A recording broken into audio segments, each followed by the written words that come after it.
Foxtrot. All right.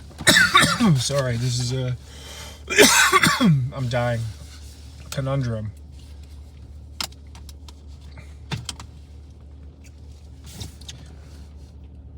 Hi. All right.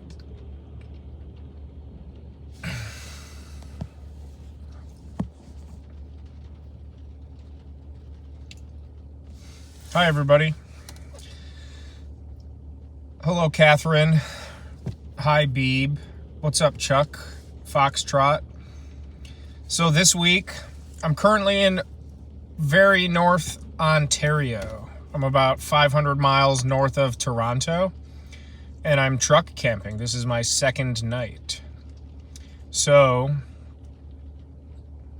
hi, everybody. I'm waiting for a few people to join. Waiting for everyone to join. I'm currently on this week's camp because hang on. As you can see, I've got my lantern here so you all can see me.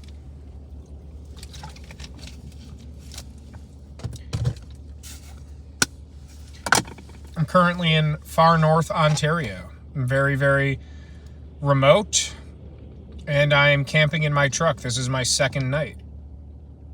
What's up, Gen 3 Jur? How do I pronounce it? Gen 3 Junior? What's up, Alexis? She said hi to you too, babe. I think Jessica's here. She is.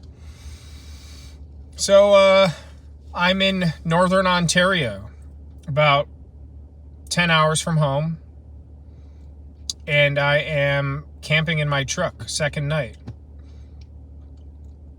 My passport just came in the mail. I wanted to do canoe trips up here this year, but I didn't get my passport in time, which is why I went to the Boundary Waters. And so I decided now that my passport is valid, let's go up to Canada. So I'm in Canada. Yeah, the second one, Gen 3 Junior. How's everybody doing? Still waiting for a few more people to join. As you can see, I got my lantern set up here. I've got my bed set up in the back. If you can tell, it's pretty comfy. Luckily, I'm only like 5'8", so having a little less room is okay. Currently up in northern Ontario. Very, very far north. How's the weather in Canada? So, I drove through the night last night. I left at about 5 p.m. from home, and I pulled into the town I'm in, Temagami. I pulled in here at about 2 in the morning. When I got about an hour out of town, it was a whiteout blizzard. There was already snow on the ground, but I woke up this morning with about 4 inches of snow. And yeah, so 4 inches of snow. And then today it warmed up a bit and rained. Did some fishing, did some litter cleanup, did a bunch of random nonsense. And I decided since I have service, I might as well go live. The first time you've ever been honest about your height. Yeah, I'm like 5'9.25". Howdy, Camping Okie. What's up, brother, sister, he, she's, all of you. Bring anything good to eat. I brought Twizzlers. And I had chili for dinner. But I forgot my onions and cheese, so the chili was just chili with Tabasco. But it was still really good. It was very supple. I got a breakfast sandwich in town this morning. So it's definitely a very remote area. If you just search Temagami on Google Maps, Temagami. I don't expect you to do that, but you'll see I'm about 500 miles north of Toronto. There's nothing up here. I wanted to do canoe trips up here this year. I've been doing it in the past, so I decided to come back. It's been several years since I've been up here. And so it's a remote truck camp. I'm not canoeing. I did do some fishing today, didn't have any luck, but I am very remote right now. So I decided, come on up here, get a feel for it again, and then in the spring or summer, I'll be back up here for, I'm going to bring the boat one time and then take a canoe trip as well. Yes, no, it's your boy from Euclid. What's up, Bobby? Bobby Duche. What's up, Get Lost, Urban Hiker? Catch any fish? No, I did not. The temp right now, I mean, we got 4 inches of snow last night. There was snow on the ground when I got here. I talked to a couple. There are Aboriginal people still up here. I guess they're descendants of Temagami First Nation. So native, I'm in Canada, so not Native Americans, but Native Canadians, First Nation. Talked to a few of them. There actually is a Native community. They live on a big island on this lake. Talked to a few of them when I was fishing off the dock, and they said that the the smallmouth are down 30, 40, 50 feet, which just like anywhere this time of year. And the lake trout just spawned, so that bite is hot, but you got to know where to get them, not in the shallows.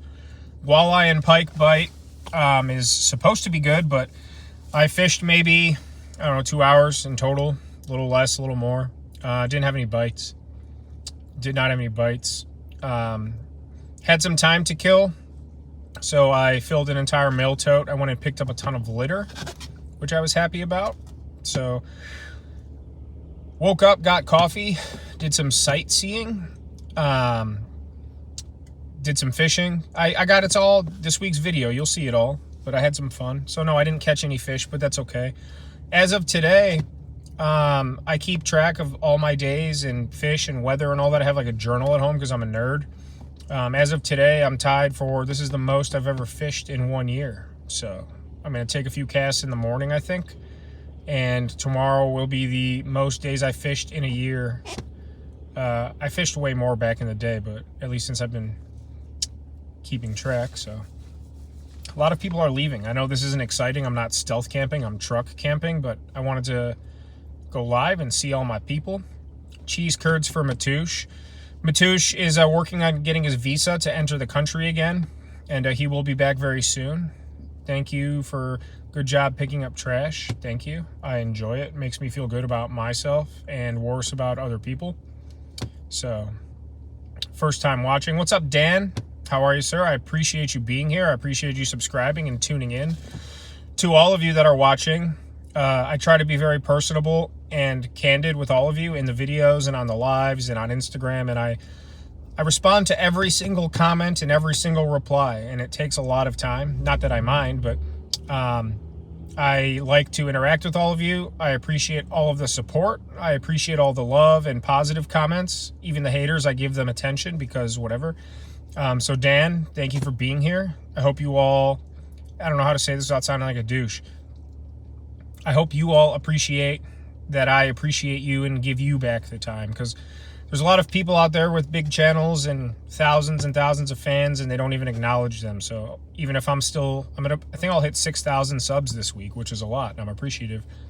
I just want you all to know that I appreciate it, and it means a lot to me. Yeah, my throat is hurting. It's freezing up here.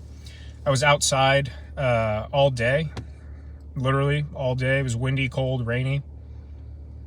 And I'm really tired too. I drove till 2 in the morning last night, and then woke up at about 8:30 and had a full day. So yeah, I'm tired. I'm kind of loopy. And yeah, I feel like I have a little...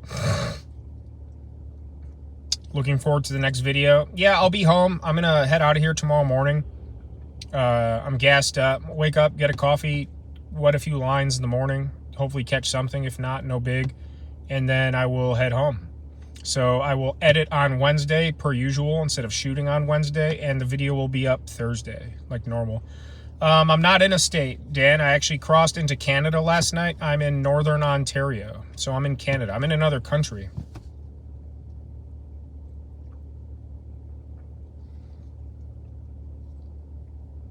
I just froze up for a second. Sorry about that. The service up here is not that great, but so not in a state. I'm in a province, Ontario. Boy, am I tired. Did I stop in Toronto? No, I did. I've been to Toronto a couple times, but what is he saying? I do. Chuck, what do you? I do what?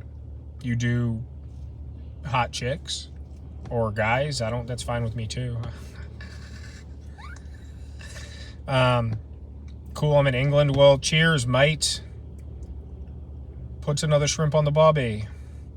Hopefully no more surprise convicts on the run. Canadians are pretty chill. I don't think there's much risk of that. I am sleeping in my truck, but it's a pretty area. Toronto, yeah, it's a big city. It's pretty cool. Hey, brother, Deep South, EDC. What's up, bro? Dan, LOL. Yeah, I know I'm an idiot. Hello from New Orleans. Y'all from New Orleans?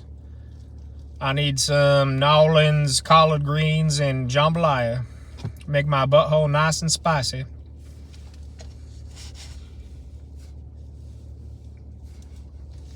So for all of you that have just joined, I'm currently on this week's camp. Not stealth camping, just truck camping.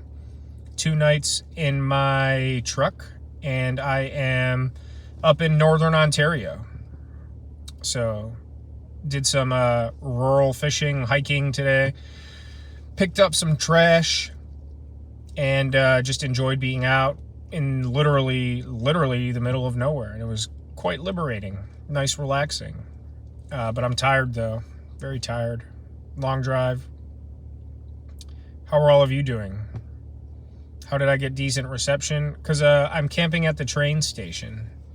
There's a train station right in town, and you're allowed to park here, so I believe. Appreciate the interaction. Oh, word. Yeah, for sure, Chuck. No doubt. You've been around for a while. I appreciate you. Always very commenty, and yeah, no, it goes a long way. Goes a long way. I do anticipate the channel growing tremendously because it has been on a small scale. So at the rate the channel is growing right now, it could stay at the same rate of growth for a long time and still get big in the next 3 to 5 years. I know that's not soon, but you know, in 5 years, I expect to have 100,000 subscribers. I have ambitions, and I'm going to meet those goals. I don't know how I'm going to keep up with my promise to respond to everybody, because if I get 100, 200 comments on a video now, I don't know how I can, and that takes a long time to respond, because I don't just like put a heart. I like to respond to what people say. I don't know how I'm going to be able to keep up with that, but I don't know. I guess 1 video a week. If I upload every Thursday, I guess I have a full week until the next video, so I have a week to respond. But people comment, it's crazy. Sounds great. Yeah, it's pretty nice up here. Next year I'll be coming back up. I'm going to probably take 2 trips up here. I'm going to bring the boat one time and do a fishing camp on an island, a couple islands, just island hop with the boat and camp and fish. And then I'm going to take a canoe trip too. So definitely 2 trips up here next year.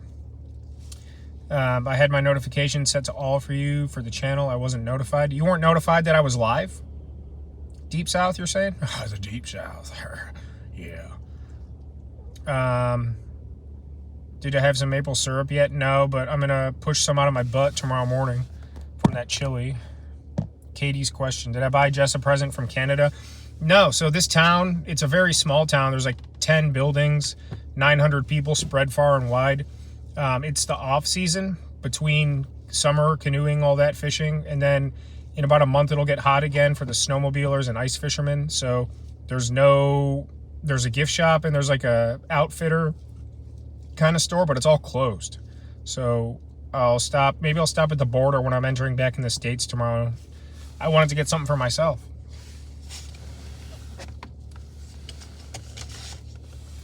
No, I was not. That's kind of disheartening. I really like to pitch everyone to subscribe and turn on notifications so they, you know, the sausage and the pepper. You hit the subscribe button, you sausage. You hit the bell button, you get your peppers. I preach that so people see the videos first and foremost, and then I suppose it's supposed to notify when I go live. I don't know why it would not. That's kind of disheartening.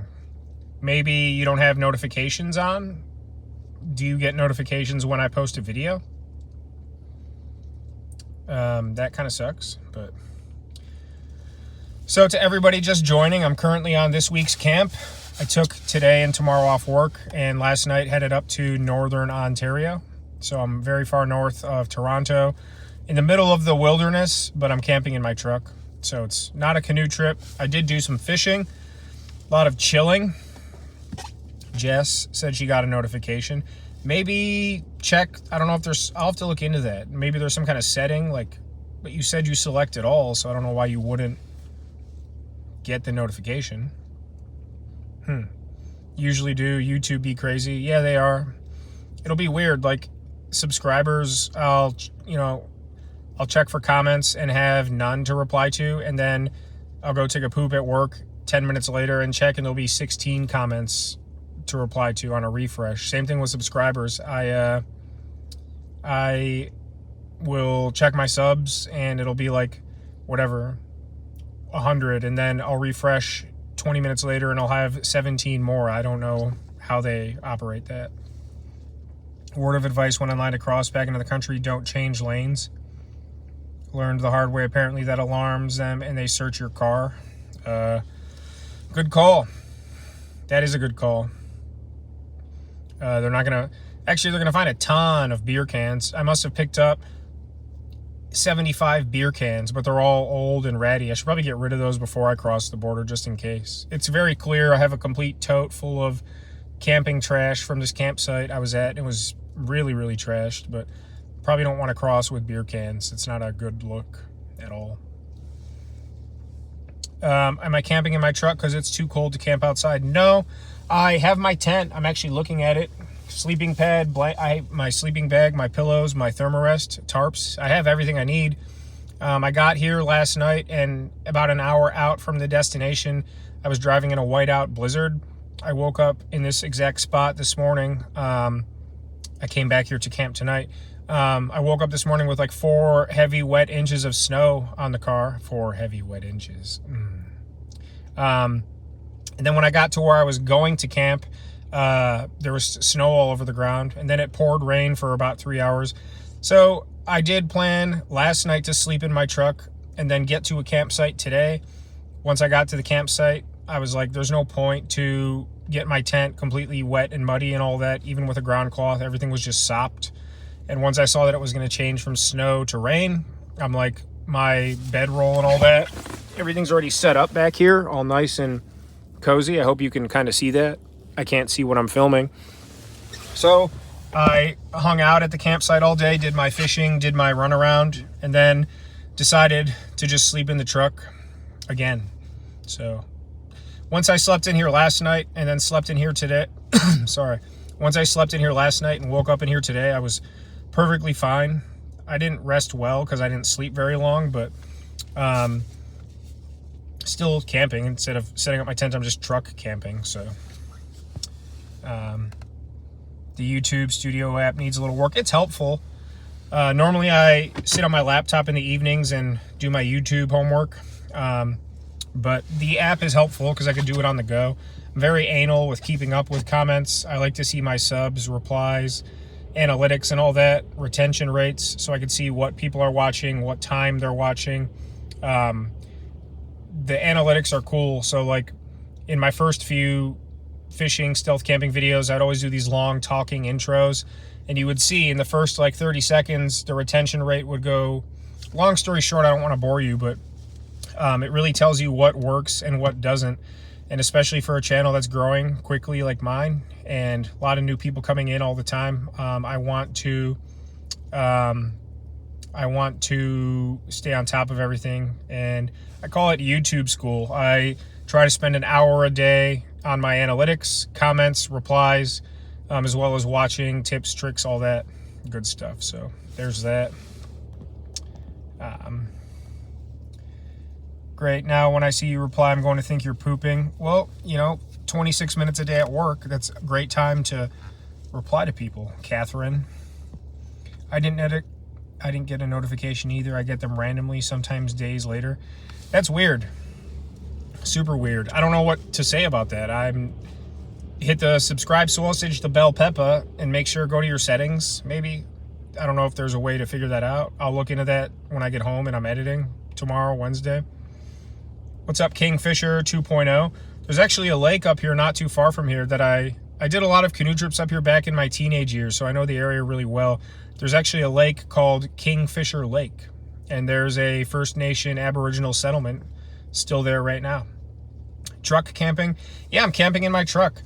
People go, they have caps for the back or campers for the back, or they tow the RV, or they mod their Jeeps or passenger vans to camp in. I mean, I'm not going to go to that length, but I set up my bed in my truck. I cooked on the tailgate. I have all my stuff in here.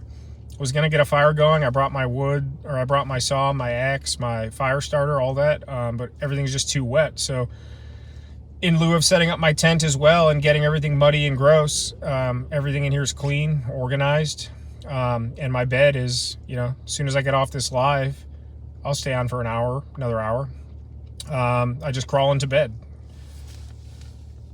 But yeah, it's fun truck camping. I mean, if I was driving across the country, why stay in a motel? I could pop up my tent at a rest stop or sleep in my truck. That's what I did on the way up to the Boundary Waters. It's a 15-hour drive, and same thing on the way back. I pulled over at a rest stop and did exactly what I did back here. I could set up my tent, but at 2, 3 in the morning, it's not worth it. And like I said, today when I got to the campsite, it was snow, and then it rained, mud butt brooks everywhere. It just wasn't worth. I'm already set up.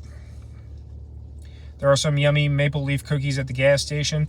Yeah, I'm going to stop at the border tomorrow. I'm going to have to gas up one more time. Stop at the border as well at the duty free, which is, if you've never crossed into Canada, they have them at the airports. It's all kinds of cool stuff, tax free. So, true dat, bring me all the food. So I stopped at McDonald's last night. All you American McDonald's aficionados, Crispy Ranch snack wraps. We don't have those by us anymore. I stopped at McDonald's last night at like 11:30 because I still had like 3 hours to drive and I was starving. Canadian McDonald's still have snack wraps, and I devoured 2 of them faster than some guy that devours snack wraps. That's how fast. Faster than the guy that devours them. That's how fast.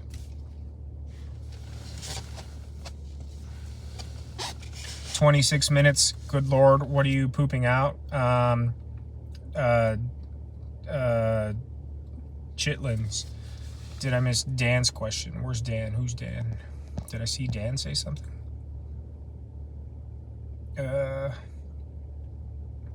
Oh, okay, Dan. Sorry about that. The comments scroll, then I scroll back up. Do Americans get free passage into Canada? Like, how does it work? Do you need your passport, or is it like England, Scotland? We can cross in freely. So, I'm not a geography expert, Dan. I have a passport. I had one, it expired. I renewed it, and you can have your booklet that they stamp, or for North America, Canada, Canada, the US, and Mexico, obviously, you can get a passport card, it's called. You can't go internationally, like beyond North America, but just for those 3 countries on our continent, it works. So I don't have any plans to travel really abroad per se, Europe or Asia, Africa. So I just opted for the card so that essentially, yes, I can just cross into Canada. But there is a border crossing. You stop and talk to a border agent. They ask you a bunch of questions. And when I head back into the States tomorrow, it will be the same thing. So it was fairly simple and painless. But so as far as England, Scotland, I'm pretty sure I know they're different countries, but it's all like the same kingdom or monarchy of some sort. So technically you're all citizens of the same joint, but it's different countries. I know that sounds weird, but maybe you tell me. I think that's what I like. Ireland, North Ireland, England, Scotland.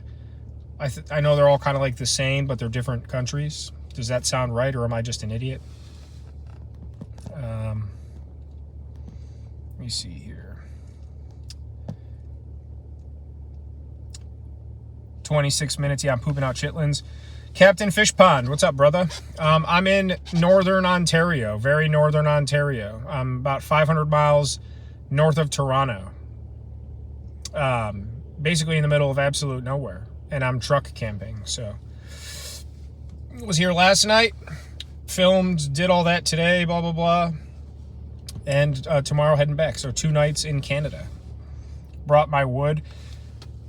I should have brought all the firewood that I found today. There was so much of it, like more than I could use in a week, and it was just all soaking wet. I couldn't even, there was no point to even attempt starting a fire. But on that note, I have my truck bed. I could have filled it with wood from home or bought wood on the way, and I could be sitting around a fire right now. I didn't think that one through. What's up, RY5er, 55er? Jess needs to bring you some of their candy cookies and chips. They have lots of different things. Yeah, there's a lot of weird stuff up here that we don't have in the States. But it's weird, but it is another country. Am I in Ontario? Yeah, I'm in Temagami, Ontario. Temagami. Temagami, if you want to look it up. Lake Temagami. So I'm camped in the town of Temagami. I've camped in my truck because of bears in my area. Truck camping makes sense sometimes. Yeah, especially up here. There are bears, there's moose, caribou too, but they're not really a threat to people. And they're very hard to see. There's wolves. I actually said that in the video, which you'll see on Thursday, normal upload. I made chili for dinner, and I make a mess no matter what I'm doing because that's just how I roll. And I made chili where I am camped.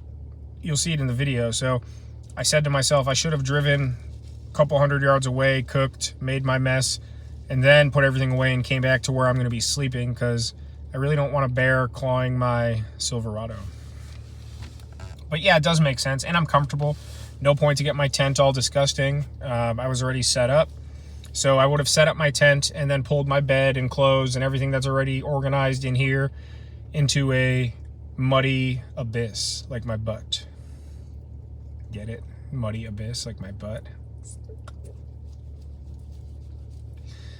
Someone, damn, sounds good. Yeah, it sounds great. It was great.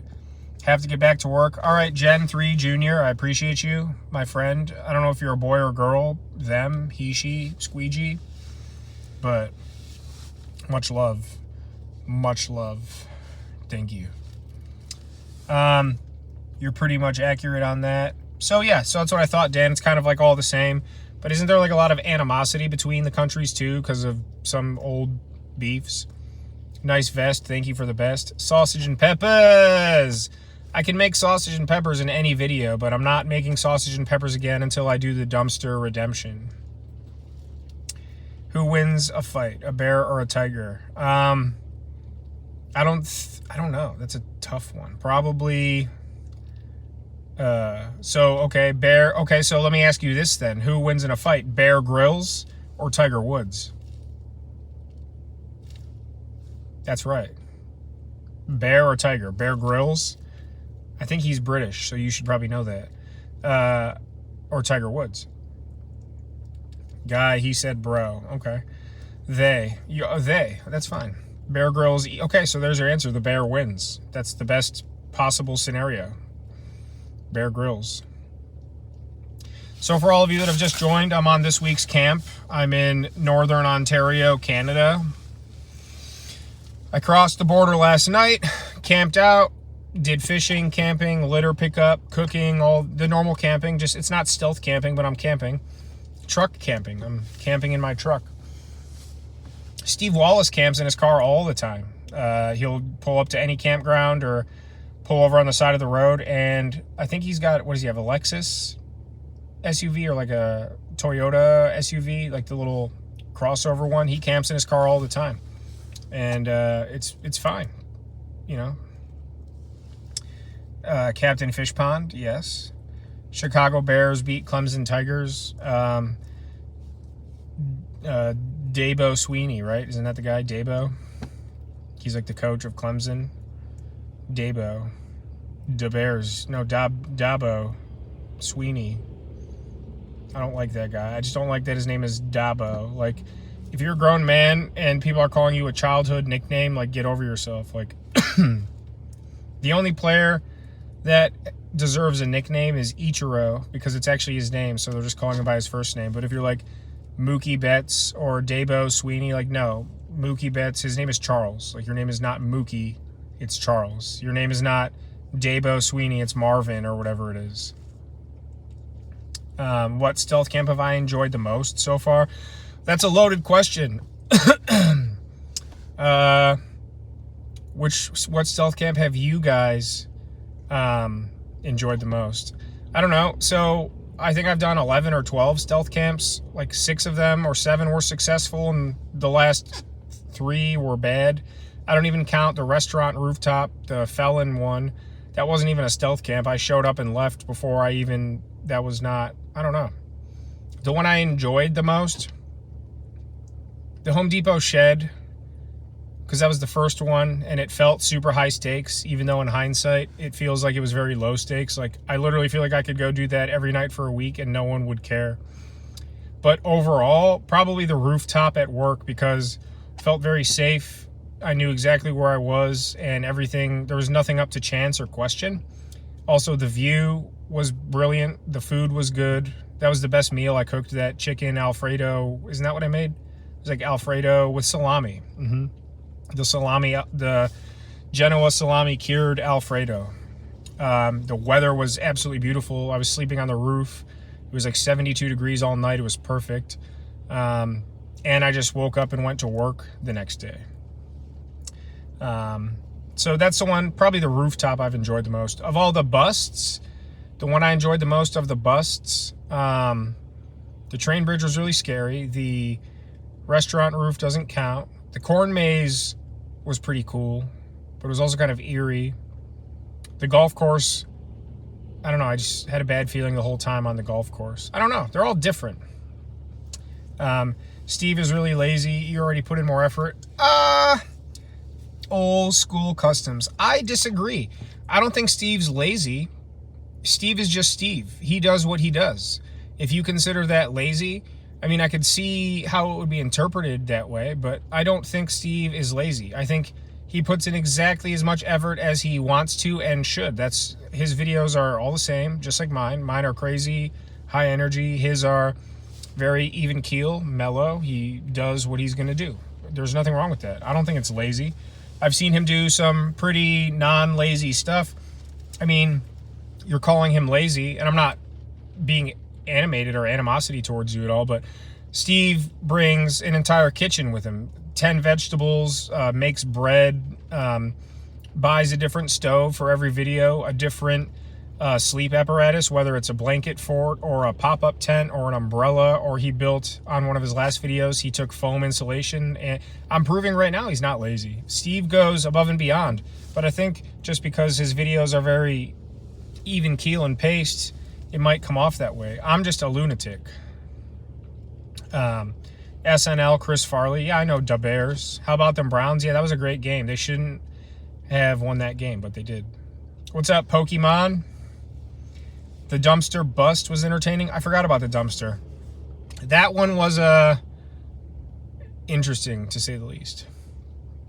Stealth camping was never on my radar until you started, and I highly doubt I would have ever looked for it.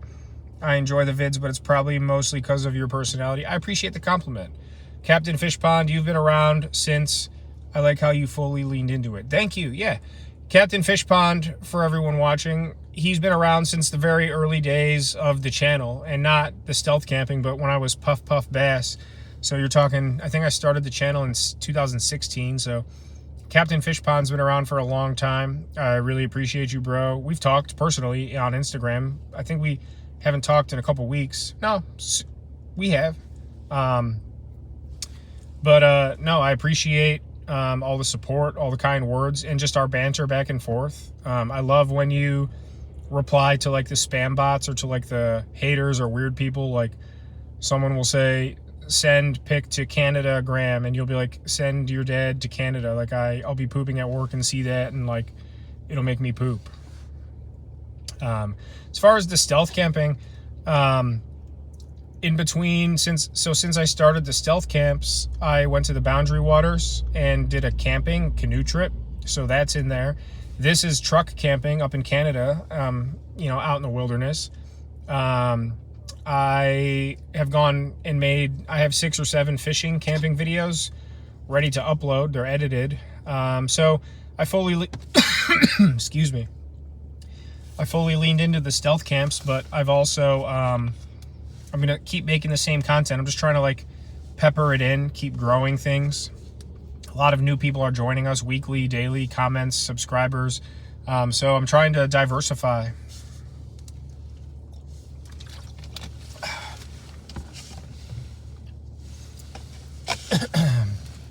I wonder if that felon turned himself in. So I was going to make another video about it. I drove by the very next day, and he actually had his tarp set up off there's like where I saw, if you watched the video, you saw he was like sitting behind the rectangular tall, I'm assuming it's an HVAC unit of some sort.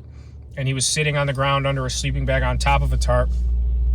I went back the next day, and he actually had his tarp draped off the side, like a tent style. Like here's the unit, and he had it draped like this off of the side of the HVAC unit, like a shelter. So that was the next day. I went back the day after that and saw it again, but on a different unit up there. So he was up there at least 2 days past. The following day I did not go by, and then was it yesterday or Saturday? Either way, whatever. I went back one more time, and I didn't see any sign of him up there. So who knows where he is? Maybe he is staying at Starbucks now or something. I have no way of knowing. I have no way of knowing. But I wish him well. I don't know. A lot of people are saying on that video, there's several comments like, if that scared you that much, or like you're a pussy, or like maybe you shouldn't be doing this if that's how you're that scared, whatever. It's like, no, I was caught by surprise and kind of flabbergasted. So I think I did say I was like scared or terrified or something. And at first I was a little bit just like shocked. I don't know. I'm going up there to camp on a rooftop of a restaurant dressed like a construction idiot, and there's already some guy up there, and his stakes were way higher than mine. So also, I don't trust the guy. Nothing against him, but he was friendly, but he didn't look friendly, and his situation that got him there probably wasn't friendly. So I don't know if that makes me a pussy, or I don't know. People are people. What's your favorite thing to do when not camping? My fiance. Oh, and she says me. My favorite drink of choice from Starbucks, a hot mocha. I need to take a shower. 2 days of truck camping. Jess, I figured that's what he would say. So for all of you that just joined us, hello. I'm in Northern Ontario, camping, truck camping. I was here last night, all day today, staying tonight, and then tomorrow I'm going to hit the road jack back to Cleveland. So did some fishing today, did some camping, did some cooking, did some relaxing, picked up a bunch of litter. Should be a very interesting video.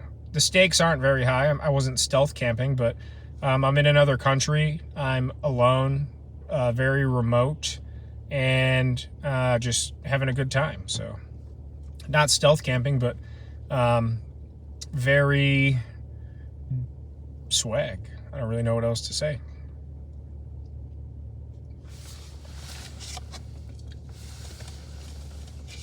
So how are you all doing? Ask me some questions.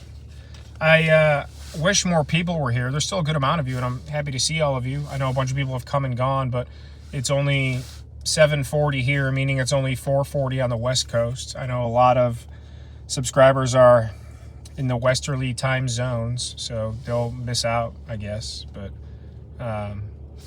yeah, ask me some questions. Ask me some questions.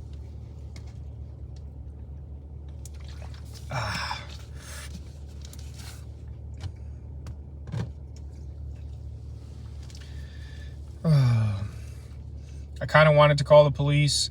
I knew the location. I didn't want it to be all awkward, though, if they asked how I knew. Yeah, I'm watching a YouTube video of a guy camping in urban places. Neglected nostalgia. Okay, I want to choose my words carefully here. Shoot me a message on Instagram, neglected nostalgia, if you're able to.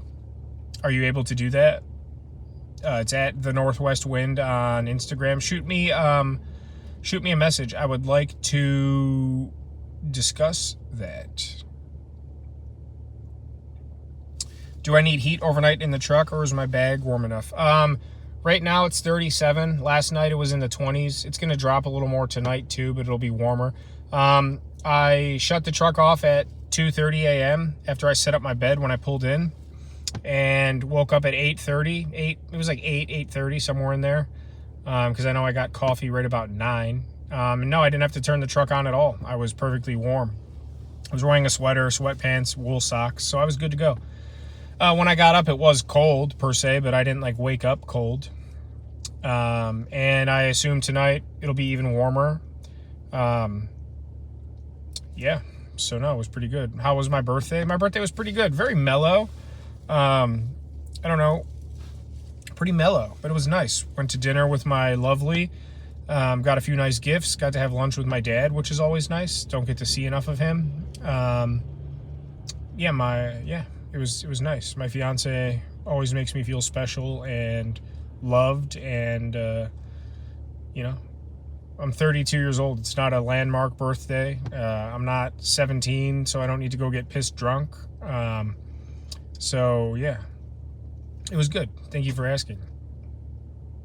I am getting a cold. I can feel it in my throat. I can feel it in my jugular. Hey, it's the Sausage and Peppers guy. Casey Molden. I'm going to take some paprika, put it on the sausage. Going to take some parsley, put it on the peppers. Going to mix it together, sausage and peppers. Casey, were you... I forget who it was. It might have been you, Casey. I don't know. Tell me if I'm wrong. Somebody. One of you very notable followers. There's so many of you now, but you're all repeat customers, and I know all the names, but somebody said... on the last video, I think, somebody said, send me some sausage and peppers. You're in Australia, right, Casey? I think it was you. And I said, when I hit 50,000 subscribers, I'm going to cook up a batch and airmail them to you. I think that was you, Casey, right? You're in Australia? Modgariaba? No, you're in Texas. It was somebody else then. Maybe Chris Johnson or Stefan something. I forget. When I hit 50,000 subs, I promised one of you that I was going to airmail you sausage and peppers, and I know you lived in Australia, so sorry, Casey. I'll send them to you, too, when I hit 60,000. How's that sound?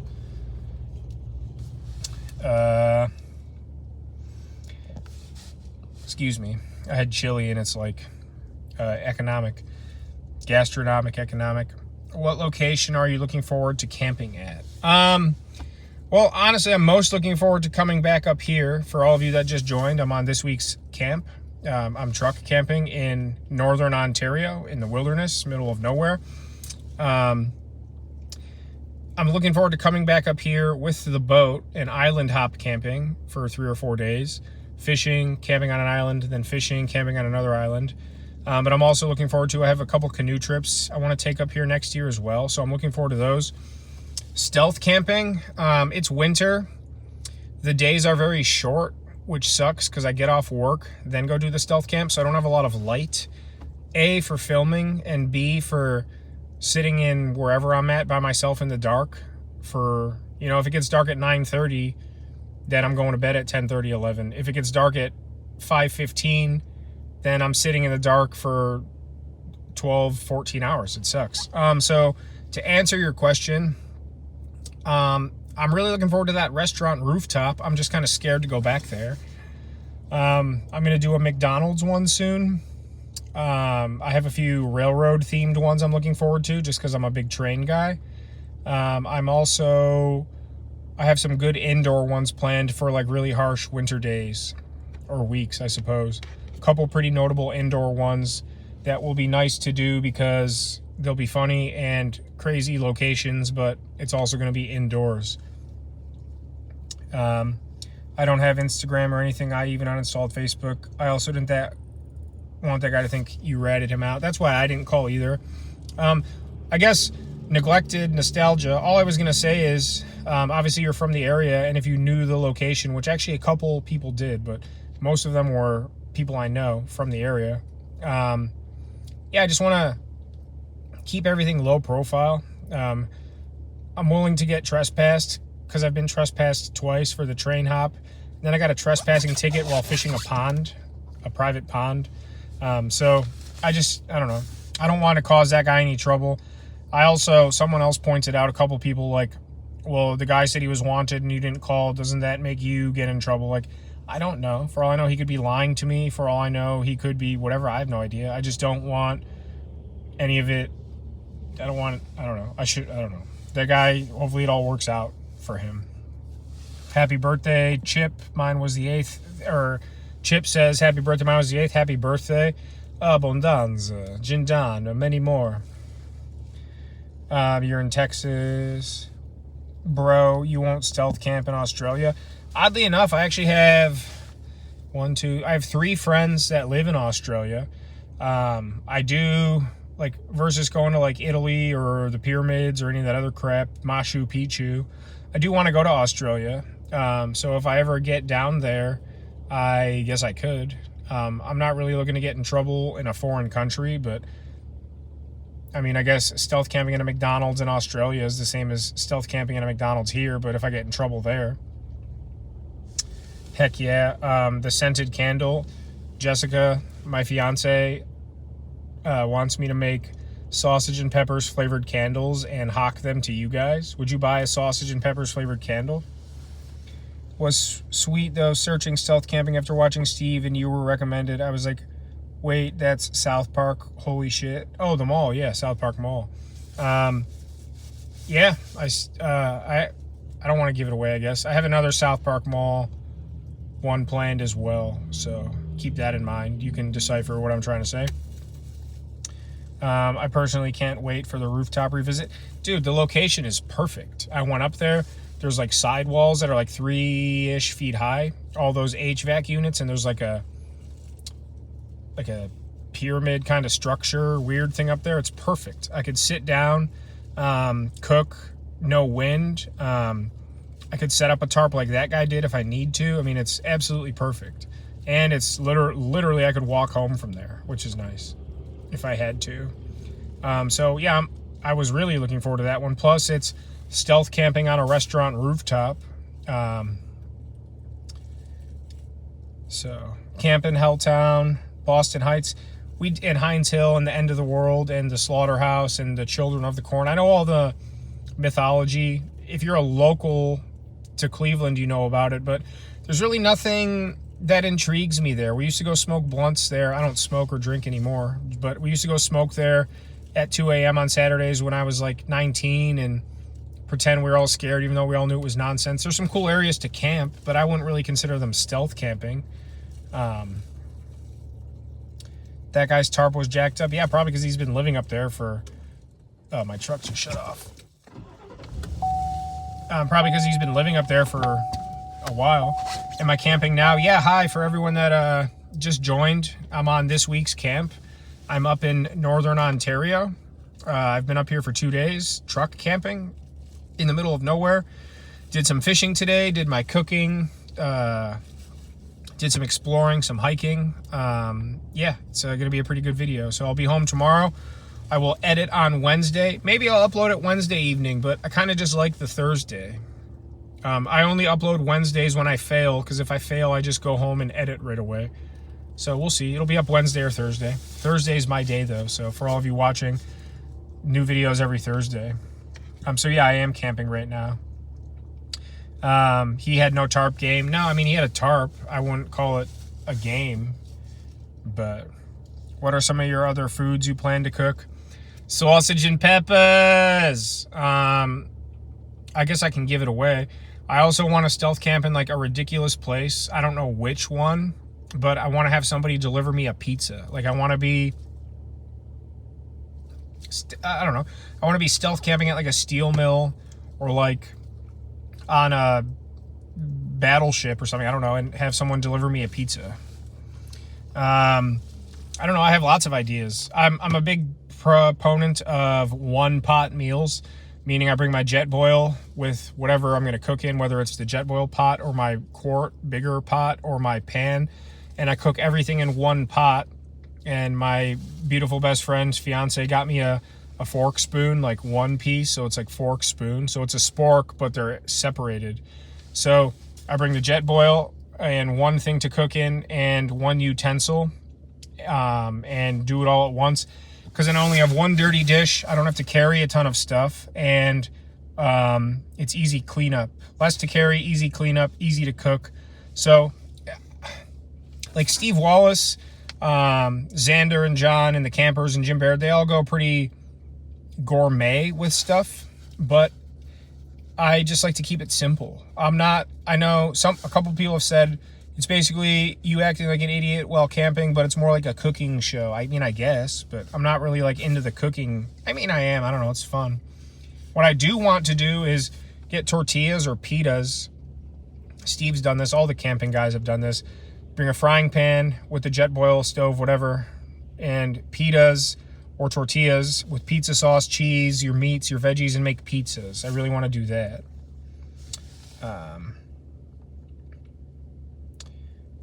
Stealth camping on top of a shelf in Lowe's or Home Depot. I was at, where was I at? I was at Walmart and Home Depot the day before I left for this trip. I'm currently in northern Canada, truck camping for 2 nights. That's this week's video. And I saw the perfect location. There was one of those tall ladder things with an open bay that had boxes up there, but it wasn't like stacked to the rafters. So in my mind, I was thinking if I had my GoPro right now, I could have climbed up there.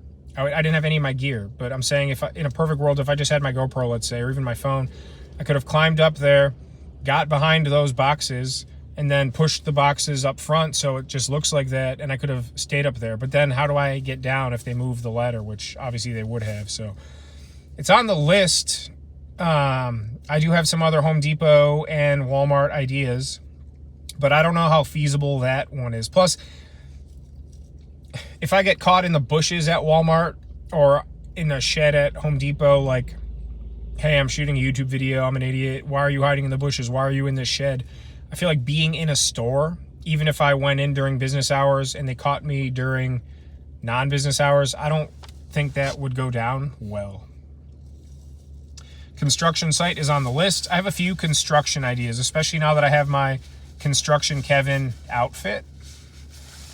Domino's has that commercial that says drop them a pin and they will deliver. Yeah, I've seen that. Stealth camp in a morgue and have pizza delivered. Stealth camping at the cemetery. That's why a bunch of people said you didn't stealth camp at the cemetery. You just slept in your truck at the cemetery. Well, I didn't want to sleep on the ground because that's where I didn't want to be disrespectful. And that's where the people are resting. So I was like, I'm not gonna push it with the cemetery. But I still slept at a cemetery overnight. I was in the bed of my truck. What did Chip say? Chip, yes. Did Chip say something? I don't see. Sausage and peppers. Sausage and peppers. What's my favorite TV show? Sopranos. What's my favorite movie? I don't know. We just watched Roadhouse again the other night, and I hadn't seen it in a while. I love Roadhouse. But my favorite movie? I don't know. Probably Goodfellas or Casino. Actually, no. What am I saying? Well, okay, favorite movie, but favorite movies are Lord of the Rings. But that's a trilogy. Camp on the roof of Lido Lounge before it gets demolished. Is it gone yet? I don't know if it's gone yet or not, but I know it's closed. Chip Johnson, I love you. Just realized on the top shelves you'd be seen on their cameras. That's what I'm saying. I'd be in the store. What's good? Fishing for bass. What's up, brother?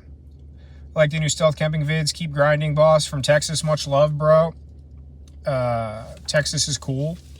I'm probably going to visit Dallas next year. I have a good friend that lives in Dallas or Arlington or somewhere or is it Fort Worth? I mean, they're like all right there. He's like somewhere there. So I will be in Texas.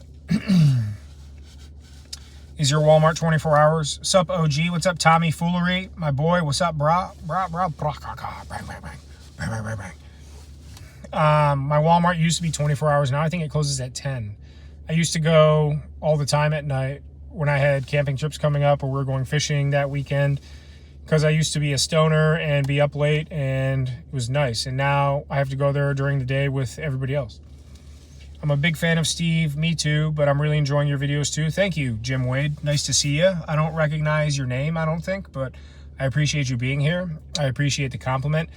Steve, I feel like I can't escape Steve because I'm not Steve. I'm not trying to be Steve, but every live, every video, people bring him up, which I understand. His videos are very enjoyable. I'm one of his biggest fans. I've talked to him on Instagram several times, especially lately. He's very good with advice. But his videos and mine we're different creators. There's just no way around it. We're doing similar things. I mean, you know, but yeah, I love Steve too. Deep South, mine is also Lord. Yes, for Gondor. The beacon is lit. Gondor calls for aid, and Rohan will answer. The beacon is lit. The beacons of Minas Tirith. If you know, you know. Chip, agree, top shelving would be too risky. Yeah, it is. Tommy Boy, it's up there. It's up there. You want me to jerk you off? I'm in Mansfield, right around there. Mansfield, it's about an hour from us. Love your channel, buddy. What's up, Mikael Mush? Mikael Mush. Love your channel. How's your night going? What you got going? So, for all of you that just joined, I'm on this week's camp. It's not a stealth camp. I'm up in Northern Ontario, Canada. I'm in a foreign country. They speak French up here, a lot of French people. Some truck driver stopped me when I was getting gas, and he's like, "Pouvez-vous, bonsoir, bonsoir, les incompétents?" I'm like, "What?" He's like, "Oh, you don't speak French?" I'm like, "No, but you speak English." He's like, sorry, and he walked away. I'm like, what the fuck? Like, you asked me if I speak French? I don't know. It was weird. But yeah, Mikael Mush. I'm camping in Canada. I'm truck camping. This is night 2 of 2. So I'll wake up tomorrow and head home. Why did I give up the weed? I don't know. There's several reasons. I'm sober. I'm very sober, except for nicotine. I'm still fighting that one. But I gave up the weed because, I don't know, it was making me more anxious. I used to think the weed, like, how do I want to put this? See, even right there, I stopped and thought about what I wanted to say versus when I was stoned, I would just foam at the mouth, even though I foam at the mouth anyway. I gave up the weed because I used it as a crutch. So hear me out. So from like age 16 to like age 26 when I really stopped. And yeah, in the past 5-6 years, I've smoked weed. I haven't in like almost 2 years, or about a year and a half. I've smoked maybe 10 times in the past 5 years, but I was smoking multiple times a day. I was smoking when I'd be on my way to work. I'd take a lunch cruise, as I like to call it, and then I'd smoke on the way home. Then I'd smoke at home, or if I was going out or fishing, same thing. Get on the road, tow in the boat, get stoned. Get to the ramp, get stoned. Go fishing, get stoned 3 times. On the way home, get stoned. Get home, take a shower, get stoned. And I thought it was doing me good. It kept me, you know, whatever. It was fun. And then in retrospect, now it's like I haven't smoked. And even the times I did, it was all like one-offs, and I regretted it like almost instantly, except like one time. Like at my buddy's bachelor party, that was fun because it was like the right environment, I guess. But it's not a justification. But my norm, like my everyday base level homeostasis, that's a good word, homeostasis, look it up. My homeostasis was high. So when I wasn't stoned, that wasn't normal for me. When I was stoned, that was my norm. That was my even keel, my normal 14 hours a day I'm awake, that I was stoned. So when I wasn't stoned, it was a trip, and I'd be anxious, and I'd be grungy and not happy, and, you know, just a ball of pus. So giving it up, once I was ready, no one forced me or encouraged me. You know, people would say stuff, but all my friends were, you know, a lot of my friends, I'm not friends with them whatever. You know, it's also who you surround yourself with. Like if you're around people that are getting stoned all day and you're getting stoned all day, it's like nothing is, I don't know, I'm rambling. I don't know. I have a lot of strong opinions on a lot of things when it comes to that stuff. Same with the alcohol. It's been almost 6 months since I drank. I was never an alcoholic. but I would, I guess, binge drink. Not really binge like you think people drink for 4 days in a row and, piss on themselves. But I would drink once every 3 times a month, maybe once a week, if not like once every 10 days, call it. Like I'd go out on a Friday, then not till the following Saturday, then the following Friday, then not for 2 weeks. So I drink like call it once every 10 days, 3 times a month. And I'd go out and I would only have intentions of having a couple beers, and then I'd have like 7, 8, 9 drinks. So I wouldn't drink again for 10 days, 2 weeks, 3 weeks, whatever. Or I'd go out the following Friday, let's just say.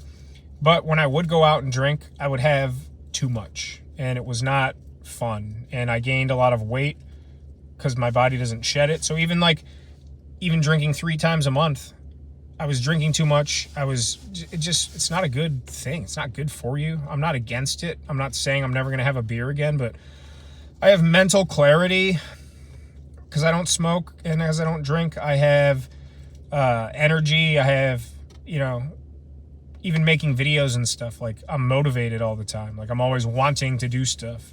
Part of one of my biggest problems is, personally anyway, is that I am never content. I'm always trying to, I'm content with, my life and stuff, but like I'm always trying to grow the YouTube channel, make more money at work, go fishing more, take more canoe trips. Like last night, I'm like, I have my passport. I want to go to Canada. I've been thinking about it for 3 months since I applied for it. I have my passport in hand and I'm going to Canada for 2 nights. I'm always trying to get that next thing. So when you apply that to drugs or drinking or pot or whatever, it's a lightning in a bottle for crap. Like it just does not, but that's just for me personally. I'm not saying it to you. I'm not judging anybody. I go out with friends all the time and they drink and I just don't. I can go sit at a bar and I can go to a house party or whatever, and it doesn't bug me. I just don't. And then when you see people, when you're with people and you're not stoned and they're stoned and think that they're normal and they look like idiots or are anxious or this or that, or you're stone sober and they're 7 beers deep and you're used to being on that same level with them. Like if they had 8 drinks, you've had 8 drinks, it's equal. You see them for who they truly are in those moments when they're on that crap, and then realize, is this what I looked like? Like I'm sober now, he looks like a fool. Do I look like a fool when I'm like that? And you think back to the 100 times, yeah, of course you do. So I just talked way too long about that. But let me go back some comments. Jekka, why am I in Canada? So for all of you that just joined and heard my rant, I'm on this week's video mission. I'm up in Northern Ontario, Canada. I've been wanting to come back up here and canoe trip and whatnot forever. I got my passport reinstated, or it expired. I got a new one. So I'm up here. I just wanted to get in here and come up for a couple days. I'm camping in my truck, heading home tomorrow, and I'll be back up here in the spring. I wanted to come up here in the fall on my canoe trip, but I didn't have my passport in time, so I went to Minnesota. You all know how that went with my ankle and the float plane. So yeah, this week I'm truck camping for 2 nights in Canada, and I'm here now, live with you. I'll stay live for a while. It's only 8 o'clock. Gonna go to sleep whenever and wake up and drive 9 hours home. So this week, fishing, camping, remote, hiking, all that, I'm in Canada camping. What's French for sausage and peppers? Sausage and peppers. Les incompetents. Kevin, you're such a disease. Is this toothbrush certified by the American Dental Association? Wool, nice. What about sugar and coffee? Okay, well, that's a 2-pronged approach. I drink coffee, but I drink it black. I drink 1 20-ounce tumbler of coffee every morning. I wake up and leave for the office with that. By like 11 a.m. it's gone. I don't drink a second cup. When I'm going out fishing, same thing. This morning, 20-ounce coffee. I guess that's more than a cup. But I drink 20 ounces of coffee every morning. It helps my butthole expelliarmus, digestion, gives me a little pep in my step. And yeah, that's about it. As far as sugar, I've really, just because my body weight fluctuates and I exercise and so I don't really pig out as much as I used to. I've been on a bit of a soda kick lately because like birthday celebrations and like it was like 2 weeks of I'm taking you out to dinner, this, that. I'm like, it's my birthday. I'll have a steak. I'll have a Pepsi. But I'm really going to whittle that down too, especially coming to the close of the year. Good evening, friend. I hope you had a wonderful birthday with your fiance. Thank you, Heidi. You're so nice. I'm glad you are off doing what you love. Look out for Sasquatch. There's actually a lot of reported Sasquatch sightings around here in the Temagami area. So I'm not that concerned. I'm more concerned about like a bear or a moose. And I have like chili all over my tailgate, so we'll see how that plays out. But Heidi, thank you very much. Have you ever tried using one of those MREs with a heat pack on a stealth camp? No, but I did make a couple of those pouch meals with the boiling water. On my no shelter video where I got caught in a hellish storm, I had chicken fried rice and it was okay. And then on the cemetery stealth camp, I made the breakfast butthole. It was disgusting. I literally left the cemetery at like 9 o'clock at night, drove to Wendy's to get dinner and drove back because I hadn't eaten. So go watch the cemetery one. So I'll probably try a few more flavors, accoutrement. I'll probably try a few more of those down the line. But in my experience, anything that's ready to eat or like just add water, I don't know. I'll try them. Especially on my canoe trips, I'm going to experiment with a couple of those, just lightweight stuff. Then you could always just use like oatmeal or like mac and cheese packets, like stuff that's actually good. So so a little bit of everything. Need to put my glasses on. I'm so tired I can't see. Damn, fishing and getting stoned sounds awesome, not gonna lie. Oh man, so when I was saying all that, please don't think I'm like anti. I mean, go watch.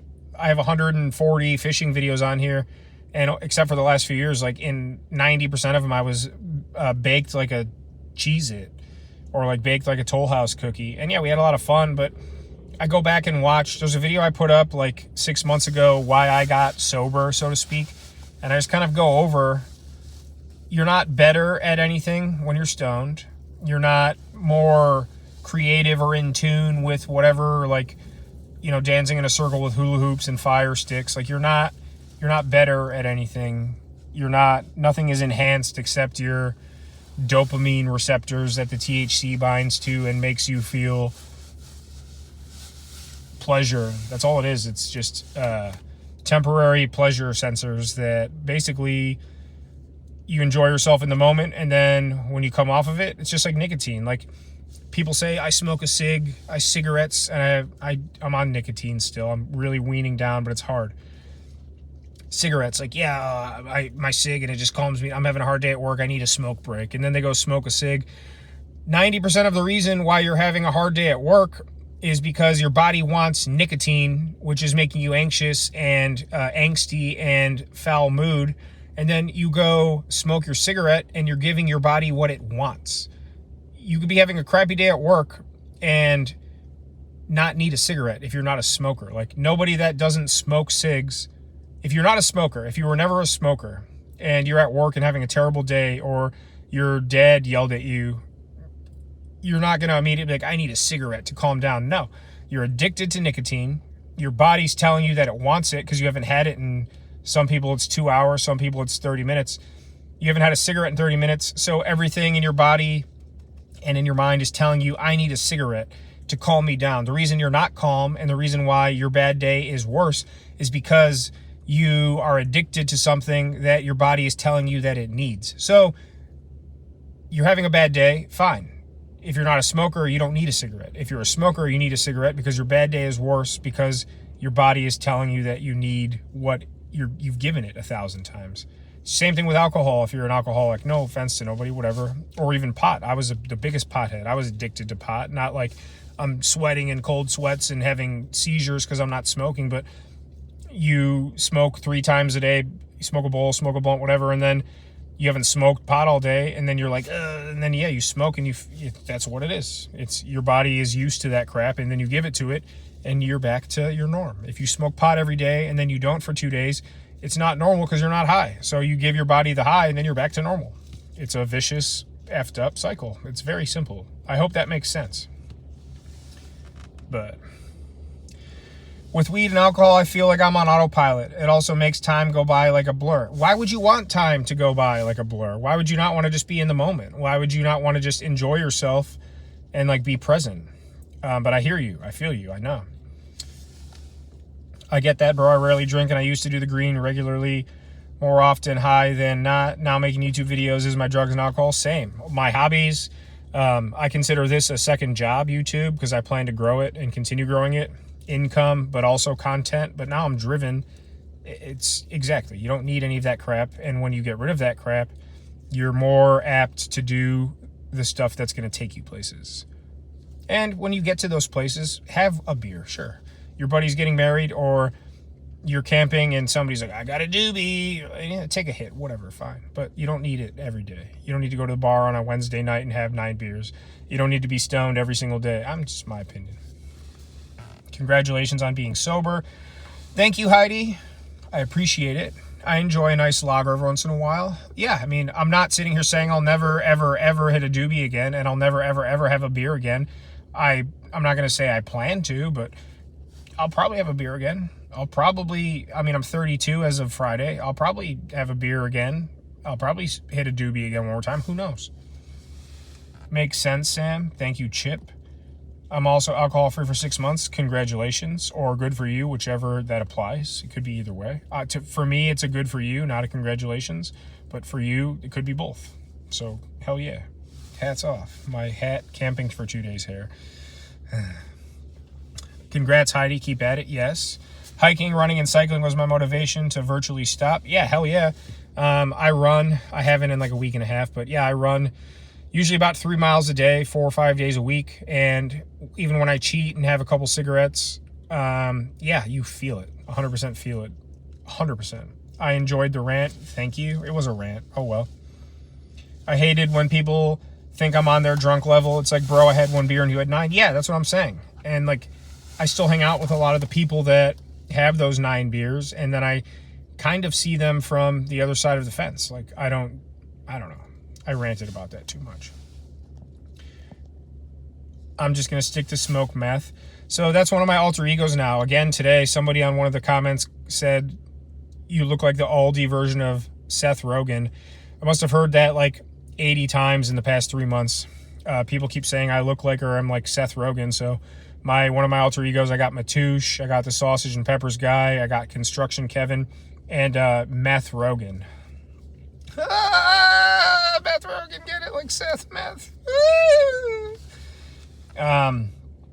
Would your wife ever stealth camp with you for a vid?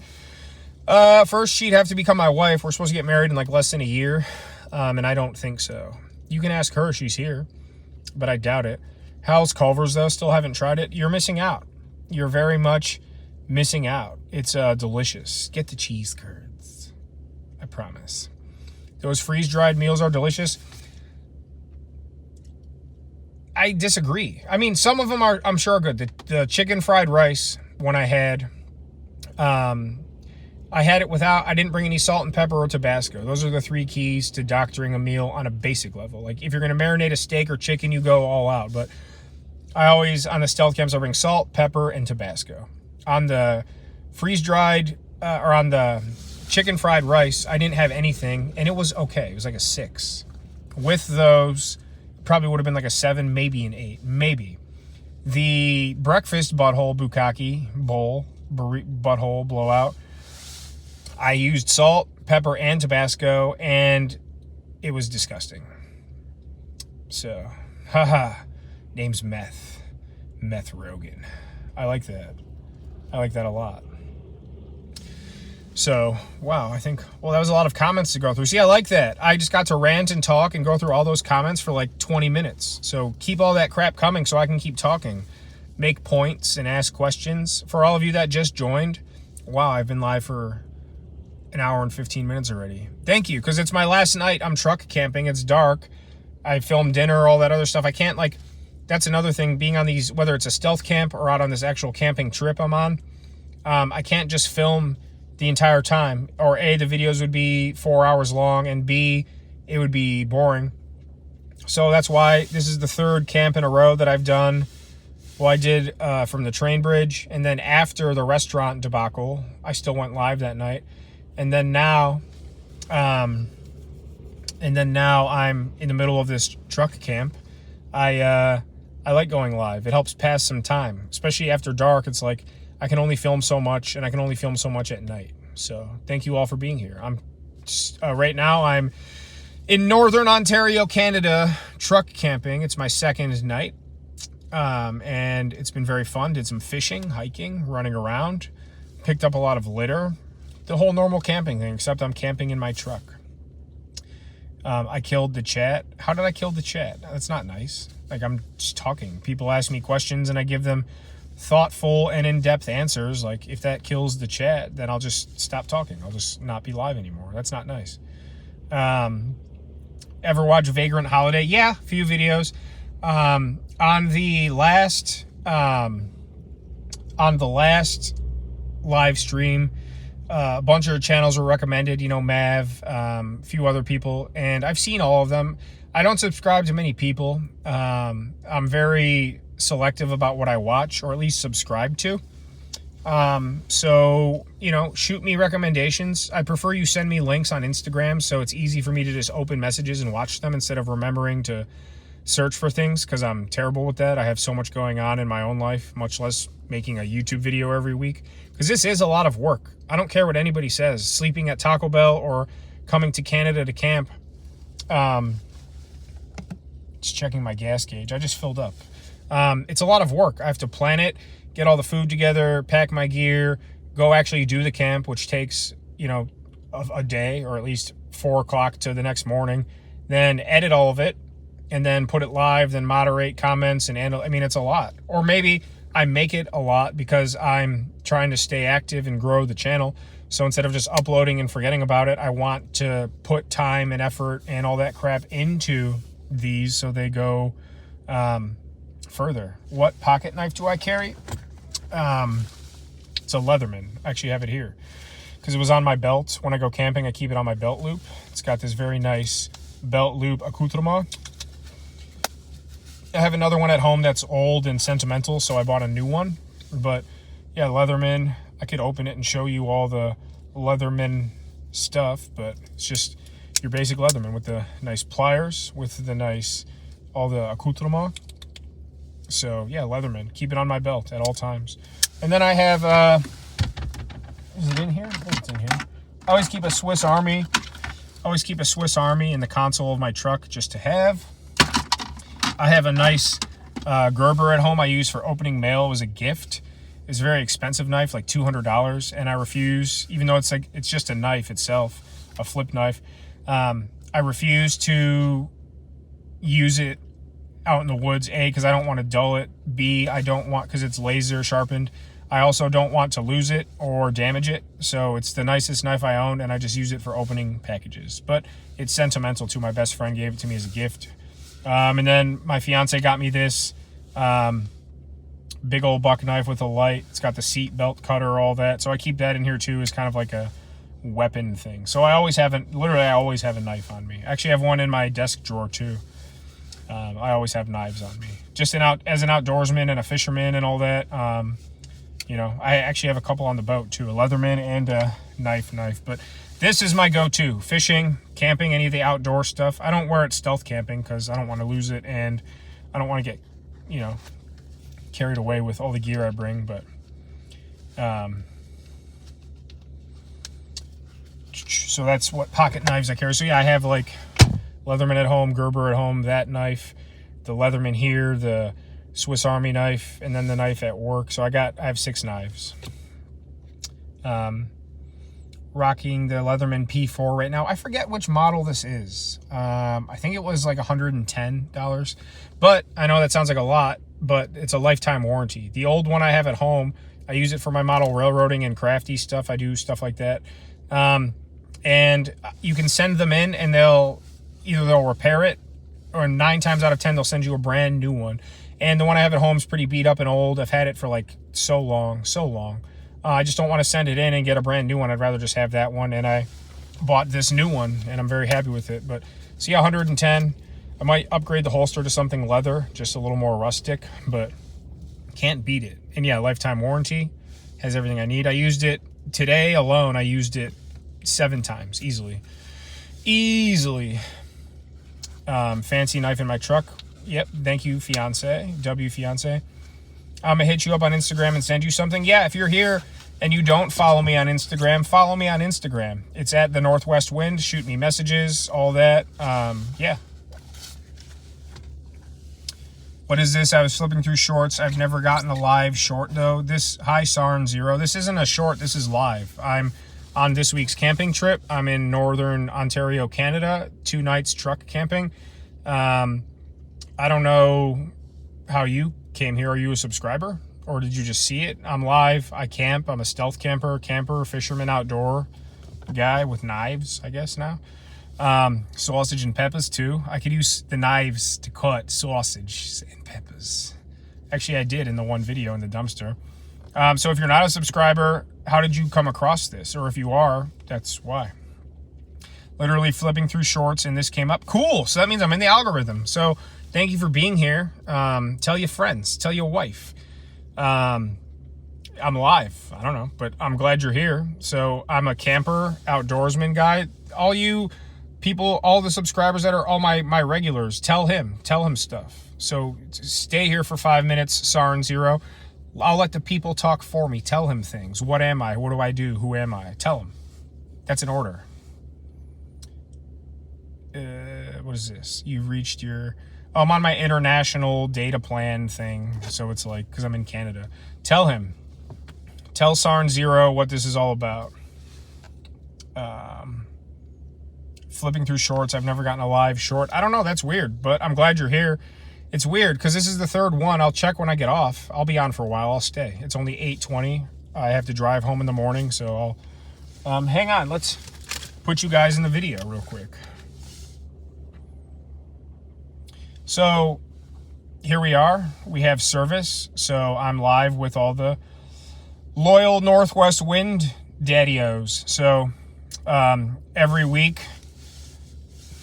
For the past 3 weeks, during or after the rooftop stealth camp, I went live after, but the last 3 videos, I go live during the camp. So another reason to hit the subscribe sausage and the bell pepper. I'm talking to you and to the camera so you can see me live. I plan to go live during every camp.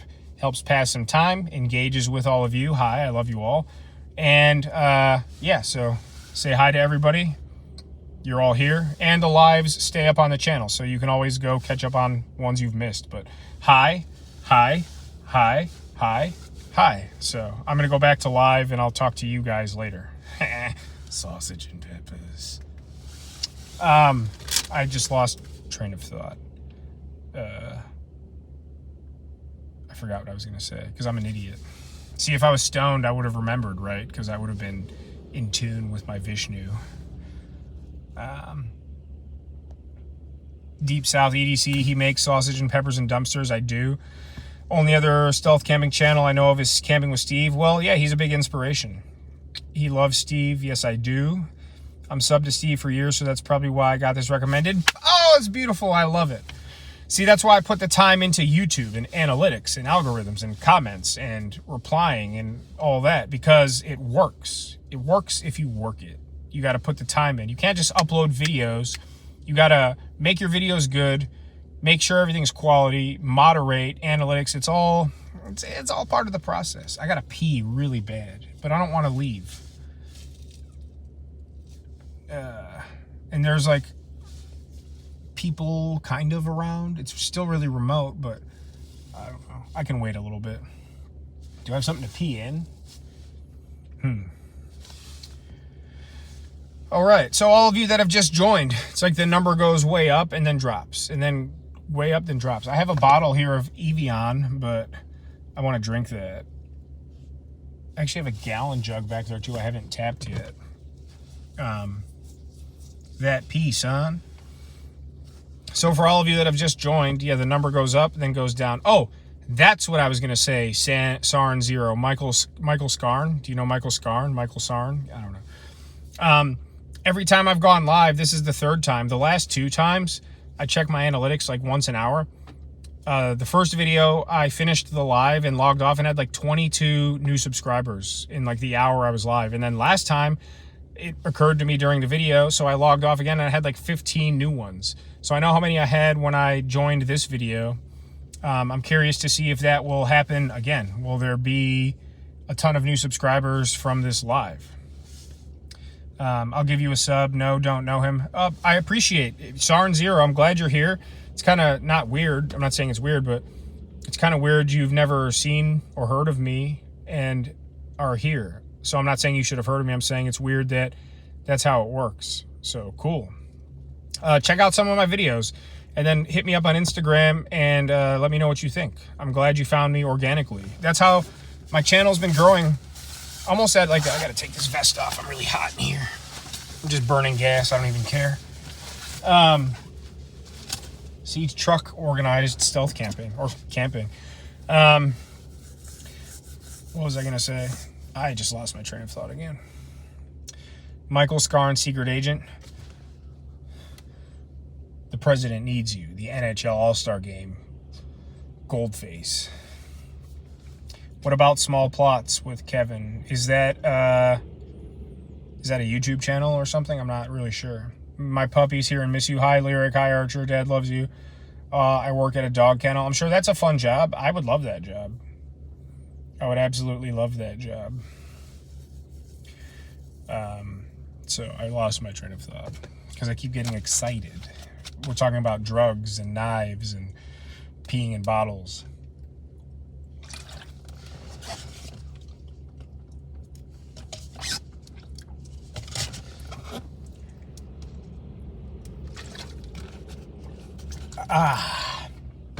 All right, so what else we got? I'll stay live for a while. I mean, I'm not mad at it at all.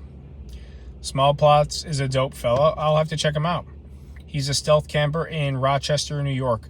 Odds are, like last week, a lot of the people that were recommended to me, I went and looked them up, and I had seen them, just never subscribed. So maybe I have, maybe I've seen him. I just have not paid much attention. Like I said, I only subscribe to a limited amount of people. It's like my weekly TV stories. So when they upload, I watch, but I don't subscribe to a lot of people. But I'll check them out. Shoot me links on Instagram so I can just open the message and watch it. It makes it easier for me. Am I going to Stealth this Wednesday? No. This is this week's video. Camping, truck camping in Canada. I'll be home tomorrow, probably late afternoon. And then I will go to work Wednesday and edit the video Wednesday at some point and then upload it either Wednesday night or Thursday, one of the two. So this week's video is truck camping.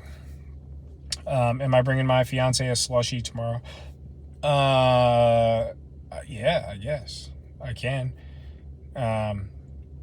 Did I know Stobe well? Yes, but no. So first, let me say, I knew him well from his videos. So anyone that watched Stobe knew him very well. He was very good at communicating who he was through his medium and editing and commentary. So yes, anyone that watches him or watched him religiously or is familiar with his catalog, we all know him well. I think that's a fitting way to describe him in a high regard. Yeah, every time I think about him, I get sad. But to answer your question directly, not well. Like we weren't, I said it in my train hopping video, we weren't like eating pot roast together once a week. I actually have a friend that we eat gyros together like once a week, so it's kind of funny. But we weren't, best friends or anything, no. But we had a correspondence for like 2 or 3 years, chatting back and forth, and a couple times I sent him a few bucks. And then we planned, and he showed up in Cleveland and stayed with me for 2 full days and slept over, and we went fishing and went to the bar and hung out and did all that. And it was a good time. It was actually the epitome of my relationship with Stobe the Hobo. May he rest in peace. It's actually been 5 or 6 years, like a week ago. It was like November 2nd or 4th. The epitome of my I was a huge fanboy. I still am of Stobe the Hobo. You can ask my fiance; she's here. I still watch his videos weekly. There's actually a lot too. I'll answer your question, but for Stobe people out there, if you don't know Stobe the Hobo, look him up right now. Train hopping. I mean, he's the best. There's a ton of unreleased and private videos on YouTube that a lot of you that watch him regularly have probably never seen. Or maybe you have, but I doubt it. So if you want to see all this extra Stobe content, obviously there'll never be new Stobe stuff unless someone... He had a lot of videos that were uploaded and private. They weren't public yet. So unless somebody gains access to his channel or finds his memory cards and makes stuff... they'll never be seen. But I have access to a lot of that. I have access to a ton of that.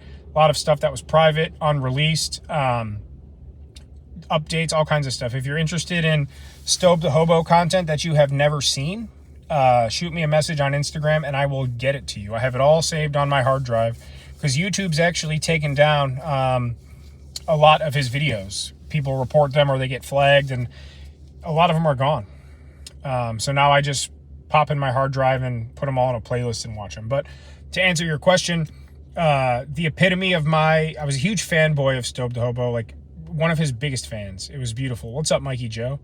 I got a Jagata from Japan. It's a traditional. I've seen those. They're pretty cool. I enjoyed your Home Depot shed. How I first found you on my homepage, probably because I talked about wanting to stealth camp and my phone heard me. It's all too common. All too common. I appreciate it, though. I'm glad you're here. I was his biggest fan in the top 1% for sure. And so we're hanging out, whatever. He shot with his camera the day we were together. And then I shot with my camera when we were fishing and chilling and all that. And he stayed the night. So we were up till like 2 a.m. downstairs on my laptop. He gave me his footage and I put my footage into one timeline and we edited. It was so awesome. It was so fucking awesome. We edited my video, or the Puff Puff video, and exported that, and then took what was left or all the rest of it again, and then made his video. So the video on my channel, Fishing with Stobe the Hobo, I think it's called, I forget. The video on my channel, and then the video on his channel, it's like one of his last videos. I think not the last one, the second last one, I think. The one he put out 2 days before he died was one of those ones. He has a ton that are uploaded, and I have them, if you want to see them, that are private on his channel, so no one can see them, but unless you had access. So the video on my channel and the video on his channel were edited by Stobe and I together in my basement at the same time. So, again, the epitome of my fanboy, all that. I got to hang out with him. He's one of my heroes.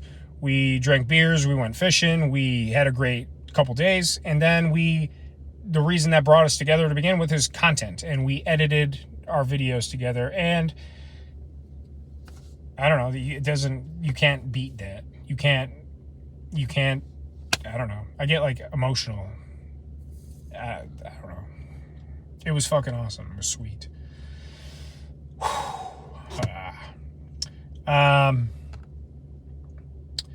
That's awesome. You have some of his rare stuff. Yeah, if anyone wants to see it, it's not a flex. I'm not bragging about it. If anyone wants it, I will email it to you so you can have it. I'll literally compress my everything he's ever put online.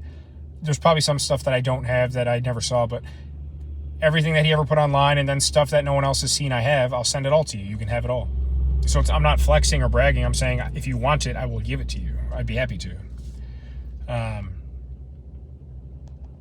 Yeah, people do delete stuff off YouTube. There was actually YouTube was going to start removing dormant channels. So if you hadn't uploaded or interacted on your YouTube channel for, I think, 2 years, they were going to remove it. And it's like, I have like 7 YouTube channels, and 5 of them I haven't touched in several over 2 years. They were going to get rid of all that. It's like people backlash. No, they're not going to do that now, because if somebody uploaded a classic video in 2012 and never uploaded on it again, you're going to remove that? No, it's an archive. People want to go back and read that. Do you go to the library in New York Central Library, whatever it's called, and throw away all the old books? No, it's an archive.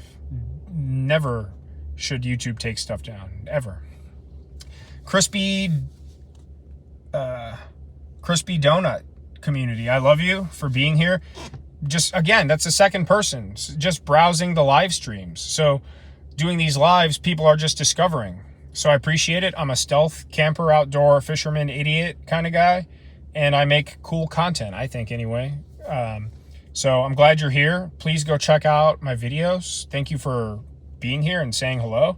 I hope you will stick around and watch some videos and join this community. I'm currently, for everyone just joining, I know I say this over and over, but people come in and go. This week's video I'm currently filming. I'm camping in my truck in far north Canada, Ontario. Did some fishing today, some outdoor crap. So this week's video is solo truck camping in Canada. It'll be live Thursday, Wednesday night, maybe Thursday. Usually it's Thursday, but whatever. Wednesday night, Thursday morning. So thank you for being here, Crispy. Hi, Crispy. Yum. Hi, Deep South. I would be extremely disappointed if you're not from Texas. Aren't you from, he's from Nowlands, right? EDC, you're from, yeah, exactly, Louisiana. Nowlands. Jekka. Gotta go for now. Cheese curds, much love, Duggar. Appreciate you, brother, sister, she, thems, theys, he, she's, squeegees. Gotta go for now. Cheese curds. I love that. See, like, we have things going now, like sausage and peppers, cheese curds, matouche, construction Kevin. It's all part of the game. No worries. At least, finally, it's not North Carolina in the South. North Carolina is like the East. Wonder how Asian Tony is doing. Me too. Let's take 10 seconds and say a prayer for the well-being of Asian Tony. That was long enough. So hopefully he's doing well. I don't know. I don't know. Hopefully he's doing okay. Asian Tony. Okay, what about the trans community? I don't know what that's referring to. What do you mean, Arif? Okay, but what about the trans community? What does that mean? I appreciate everybody. Everyone's welcome, and I treat everybody with respect and the same, so I don't know. I don't think I alluded to anything. He, she's, thems. I said that, so that's, I was saying that. That they, you, her, she's, thems. Good. That's good. I see EDC in your name. EDC channel, blah, blah, blah. They're talking amongst themselves. Cool. Have conversations here. I love it. Oh, heck yes. Subbed. Thank you, Crispy Donut. See, the algorithm. You got to go live. You got to answer comments. You got to make quality content. It's all cohesive. You get in what you put out. It's like pooping. You eat a turkey dinner, you're going to take a dump. You make a good YouTube video and follow up and do all that, it's going to dump on you. Yeah. I'm edging to you. Embassy Gaming, I'm edging to you, whatever that means. Thank you. Thank you. Rooftop Asian Tony, yeah. Hopefully he's good. What's up, Ali Marani? Hello from Birmingham, Alabama. I'm assuming you found me through the live stream too. You're about to nut. That's cool. Nut everywhere. Nut. Send me some in the mail and I'll put it in the next video if you want. So, yeah. Okay, I hang on one second. I really have to pee. I'm going to hop out of my truck and pee. I'll be right back. I have to pee. If you don't leave, I'll be right back. I got to pee. I can't hold it anymore. I've been on for 100 minutes. That's an hour and 40 minutes. Let me pee. I'll be right back. Please. I'll be right back.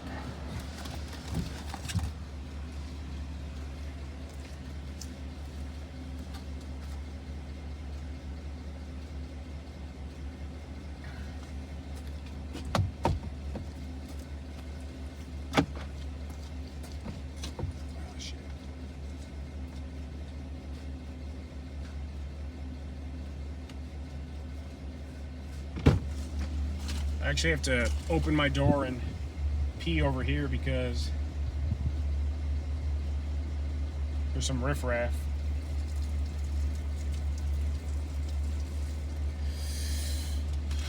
Hang on, I gotta try and be more stealthy about this.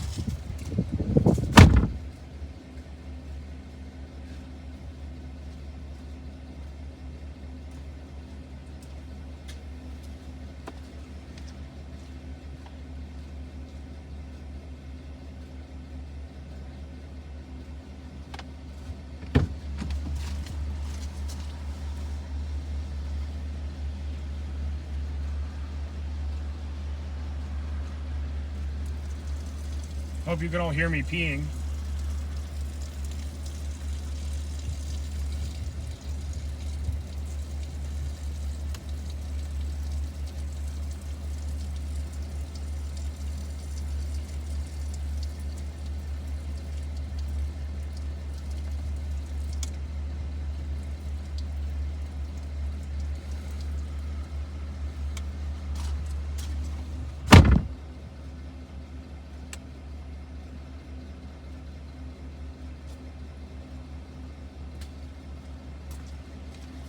Oh, that was great.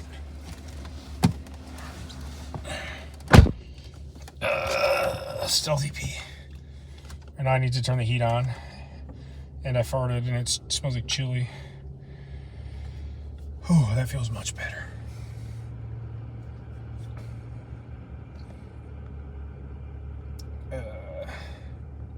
Can you give me some fishing tips, please? Be more specific. Where are you from? Where are you trying to fish? What are you trying to fish for? Are we talking bass, walleye, catfish, lakes, rivers, ponds, streams, fly fishing, tenkara, spinning, bait caster?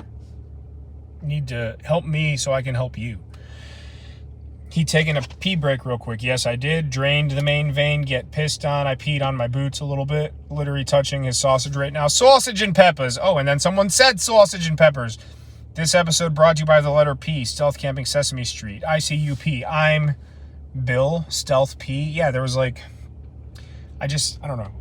Peeing's one of those things that everybody has to do, and there's not always a bathroom available, and you can just do it anywhere, so I just did. Need a better mic, need a lot of pee. Yeah, I drank a whole Evian. I guess this is Canadian French water. Evian. Eau de Source Naturel. Bro, you'd love Louisiana. Tons of different kinds of fishing plus swamps. Yeah, I've done a lot of fishing in Florida, so I imagine it's fairly similar. Obviously, they're different, but damn, I lost a lot of people while I was peeing. Like half the people left. That's not nice. That's not nice. That's not good manners. If I see you in the wild, I'm yelling sausage and peppers. Well, if you want to get together, you're obviously close. Let's grab a sandwich, a sausage sandwich. I'm really bummed that I went to pee and like a lot of people left. How much water did I bring? I have a gallon back there. I brought another half gallon in my Nalgene. Or how much is it? A quart? How many ounces is my Nalgene? 24 ounces. I'm not good with ounces. So I brought... Oh, well, the good thing is up here, these lakes and rivers, you can drink from them. So all day today, I was drinking water from the lake because you could take a dump in it and still drink from it and be healthier than anything from the tap. But I brought a gallon and I didn't even touch it. So then I brought that liter, and then I bought this this morning. Neglected, come hang out. Yeah, Neglected, you're local. All these people just left when I was peeing. That's not nice. I'm kind of bummed, honestly. Some of that pure, yeah, it's the best. Can you repeat the fishing tips again? I had to go take a leak as well. Well, you really want me to repeat all that? Okay, let's repeat all that. Help me help you. Where are you fishing? For bass? For walleye? You talking lakes, rivers, ponds, streams, fly fishing, tenkara, spinning, bait casting, live bait, lures? I think that's everything I said. I've been wanting a Grail filter bottle. I have a Life Straw, and there are several hanging filters and bottle filters and charcoal filters, and that scared the crap out of me.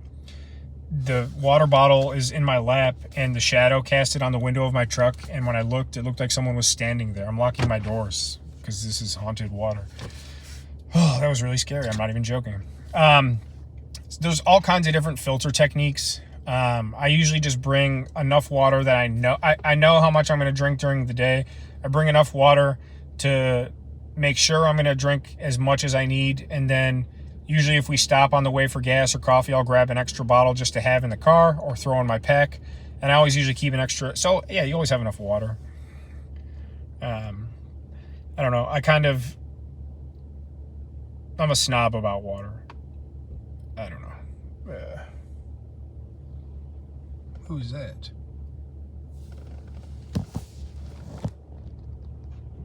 I don't know. Oops, I'm about to knock my phone down. I go Sawyer Mini. You can attach it to a hose pipe if needed. I also live in a third world city. Yeah, I mean, I understand. There's lots of different options out there to tickle your needs, your fancy needs. I'm a very boring, antisocial person with no hobbies except following YouTube, Browns, and video games. Well, you found me on YouTube, so you're good. At least once a week.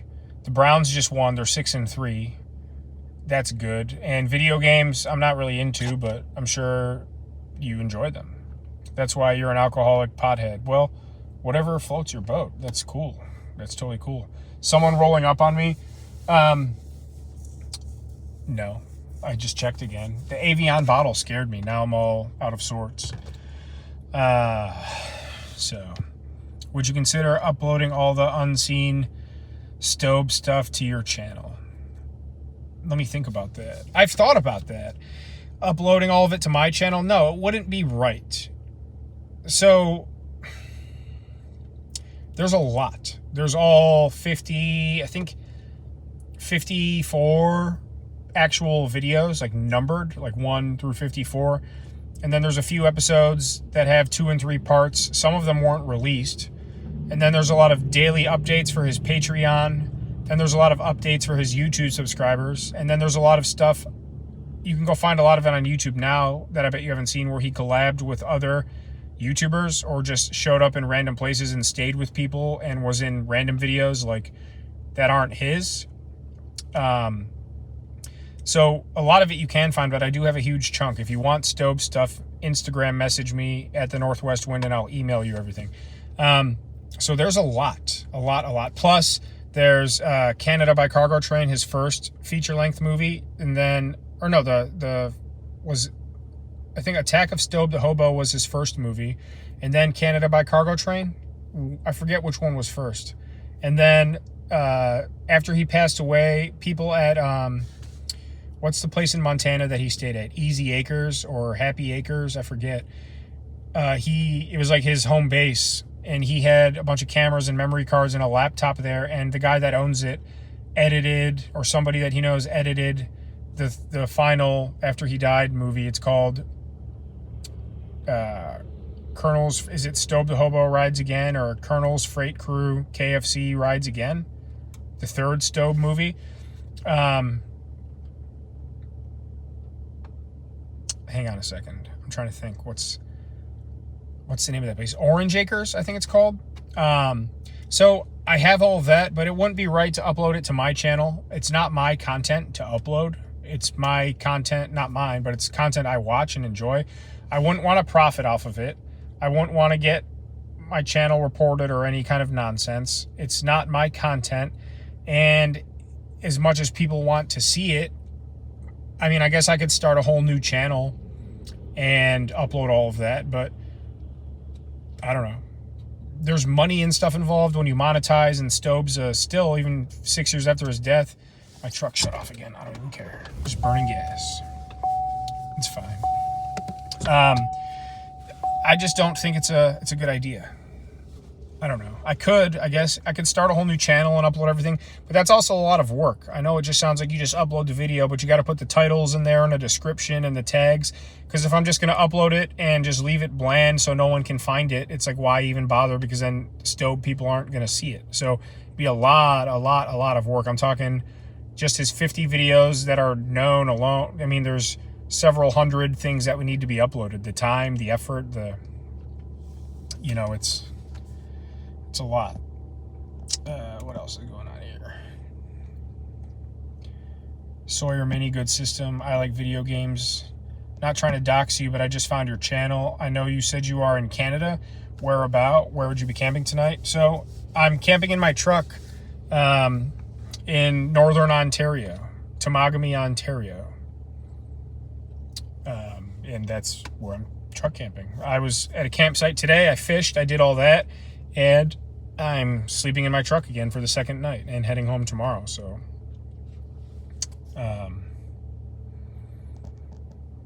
very simple. The threads make it versatile. Trained main. Also been following wrestling again. I used to watch Monday Night Raw for a while. Orange Acres. That's it. That's what I thought. Orange Acres. Just followed your Instagram. Thank you, Crispy Donut. Shoot me a message or anything along those lines, and I will get back to you when I'm done here. Blah, blah, blah, more water bottle stuff. Pro wrestling. What's up, Zach? What's up, cuz? I mean, daddy. Local Logan Paul is a U.S. champ due to such a natural in the ring. It's insane. Yeah, him and Jake Paul, they're both from Cleveland, local. I like Logan. He's okay. I can stand him, and I respect him. Jake Paul, I can't stand, and I don't respect. Dude was a Disney whatever. I'm not talking about the Paul brothers on here. What time is it there? It's 8:50 p.m. And thank you all for being here, because I said it before. I'll start over. This week's video, currently I'm shooting. I'm here on scene. I'm not stealth camping. I'm camping in northern, very, very northern Canada. 2 nights truck camping, fishing, hiking, picking up litter, all of that. So this video will be up Thursday per usual, maybe Wednesday evening. But thank you all for being here, because I said it before, I'll say it again. It's a lot of boredom and loneliness, within reason, because after dark, especially on these short days, I can't talk to the camera the whole time.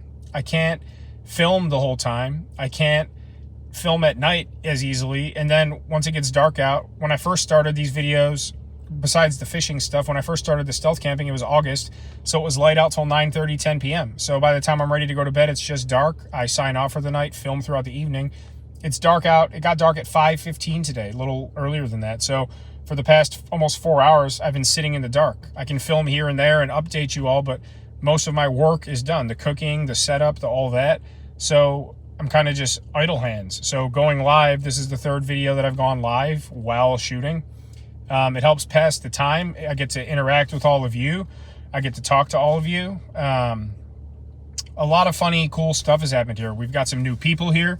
I love it. I love all of you. I said it before. I kind of have to repeat myself for all of you that have been here throughout most of it. I have to repeat myself every 15 minutes, maybe less, more, because people come and go. This isn't a video that they're going to watch once. It's ongoing. So I appreciate you all being here. Yeah. Hang on, let me see. A lot of comments just came in. So it's 8:52 here, 9 p.m. Good to see you live. Thanks, bro. I try to go live during every video. So again, it's important, if you want to watch the videos as soon as they're uploaded, hit the notifications, the sausage and peppers, but also turn on the notifications for all. And when I go live, you'll get notified. I try to, this is only the 3rd one, but the last 2 weeks, I said it in the comments or on my YouTube community tab where I make posts on my YouTube channel. Like I post photos and polls and quizzes. I try to give everybody a few hours notice, or like post in the morning, hey, I'm camping tonight. I'll be live between 6 and 8. I didn't plan to go live tonight. I didn't have good service, so I moved from where I was. I moved from where I was going to camp a little further so I could be live, because I camped here last night, and then I was gonna camp tonight about a half hour west of here, but the service was bad and I did want to go live, so I moved, and I'm just camping in the same spot again. I still did everything I had to do during the day, so I didn't have time to update people, but people are coming and going. I've been live for 2 hours now, but yeah, subscribe and hit the notifications and check my community tab. It's like the social network part of YouTube, and I try to let everybody know. You can always, generally speaking, I know this is different because I'm on a trip, I'm in Canada. I try to always camp on Wednesdays and then upload Thursdays. So generally speaking, Wednesdays are when I'm going to shoot and be live. Thursdays are when I'm going to upload. That can't always be the case. It's impossible to say I could do that every week, but that's been the plan. I don't think I've missed a week since I started the Northwest Wind era. 7:51 here. Yes, you're an hour behind. Stobe, yep. Orange Acres, the Northern Outpost, exactly. So he would, his family and all that, he lived in, I think, Denver, just outside of Denver. The hippie Drek that came in there to smoke pot and drink IPAs or whatever he said. But Orange Acres was like a creative community in Montana. I don't know if it got shut down or not. I know there were a lot of fundraisers and flack about the county wanted to shut them down because they were selling used cars. They were buying junk cars that didn't run, fixing them up within reason, and then selling them for profit. But the profit was going to keeping the community going. And they said it can't be a business, and that the accommodations. Everyone needed to have their own fridge and freezer and electricity in the different rooms. It was all this nonsense. So I don't know what happened there. I should follow up. If anybody knows. Miss you, Zach. Cheers. Hope you have a great time. Thank you, PA Outdoors couple. We're going to camp through the winter in our truck, and our data is low too. Well, I'm glad you're here. I know you've been around for a while. I appreciate all the comment and supports. Sneak preview. I mean, you're seeing me do this live now. Like I said, I cooked and set up my bed and stuff. So all I would be doing if I wasn't talking to you right now, I'm in Canada, truck camping for 2 nights. That's this week's camp. All I would be doing if I wasn't live would be playing in the back seat on my phone in between camera updates. So if I'm camping for 14 hours, you know, I film for 3 hours of that, sleep for however many hours of that, and then film. And I should have brought a book, I guess. Do you have your window cracked to get some fresh air? No, I mean, it's cold out, but it's nice out. You can drink from the lakes up here and the rivers. The air is as clean as it'll be anywhere else on Earth. I'm in the boreal forest. For every pollutant, there's 10,000 million trees to take that away. So the cleanest air, the cleanest water. It's nice that you're in a good internet zone. That's why I moved. I had one bar where I was before, and it just wasn't going to work. So I moved. It's fine. I did everything I had to do, and I'm just going to be sleeping where I am now. So I still camped. I'm still camping. It's fine. Would I ever sleep in a morgue? Somebody said that earlier. No, definitely not. Even if I had the opportunity. I've seen Night of the Living Dead and all that, and no, I'm good on that. Nice that you moved for service. Yeah. Yeah, oh, that was you that said that again before. Sausage and peppers. Sorry, I joined late doing family stuff. I'm really upset at you. I was like waiting for PA Outdoors couple. Yeah, you know what? I want you to leave because you were late. You get out of here now. No sausage and peppers for PA Outdoors couple. Leave. I'm just kidding. But no, I'm glad you're here. Join whenever. That's what it... See, now people are coming. People are going. It's like sausage and peppers. One bite, you get a sausage. The next bite, you get a pepper or an onion. Sometimes you put sausage and peppers on the same fork. You get it all one time. Where am I camping? I am in very far north Ontario, Canada. I am very north in Canada. In the middle of nowhere. Temagami, Ontario, Canada. Outside your knife, do you bring anything for self-defense? I have a bottle of mace. I need to get a bottle of bear spray because this is my third. We'll be going to PA to fish and fly fish and camp all the time. There's bears there and bobcats, blah, blah, blah. I need to get bear spray. That needs to be the next thing I buy. I don't think you can bring guns into Canada, even if you have a concealed carry. In Ohio, you don't even need a concealed carry, but I don't carry. I mean... So I wouldn't bring a gun on a stealth camp because if I'm sleeping on top of a restaurant or sleeping in a shed at Home Depot and hopefully not, but the police come up to me while I'm sleeping or some concerned whoever and sees a gun and I'm sleeping or unaware or they like wake me up and just everything I just said, picture the worst case scenario, and that's why I don't bring a weapon while stealth camping. In the woods, knives, and I need bear spray, but it's not a good idea. Orange Acres sometimes posts in the Facebook. I've seen that. I'm in the Facebook group. Well, I don't want to give away my name, but yeah, I'm in there. Yeah, Mike and Mary. Mike is I'm a drummer as well. I wouldn't let Stobe play my drums when he stayed with me because it was like we got back to my house at like 10 p.m. and he's a drummer too. His dad's a very accomplished drummer. His mom, I think she was like a mayor or a politician, and she writes books and whatever. Mike and Mary, they're good people. I've interacted with them a bit. If any of you want Stobe's music on CD, Mike Stobie, join the Stobe the Hobo Memorial group on Facebook. He sells them for like $5 just to cover postage and the CD. Night of the Living Dead. Yeah, shot in PA, 1968, George A. Romero. I know all about it. I'm just a nerd. But yeah, have you seen Return of the Living Dead? It's like the 80s one, 1985, whatever. It's almost like a spoof, but even like scarier. Night of the Living Sausage and Peppers. Sometimes my butthole is like that after I eat it.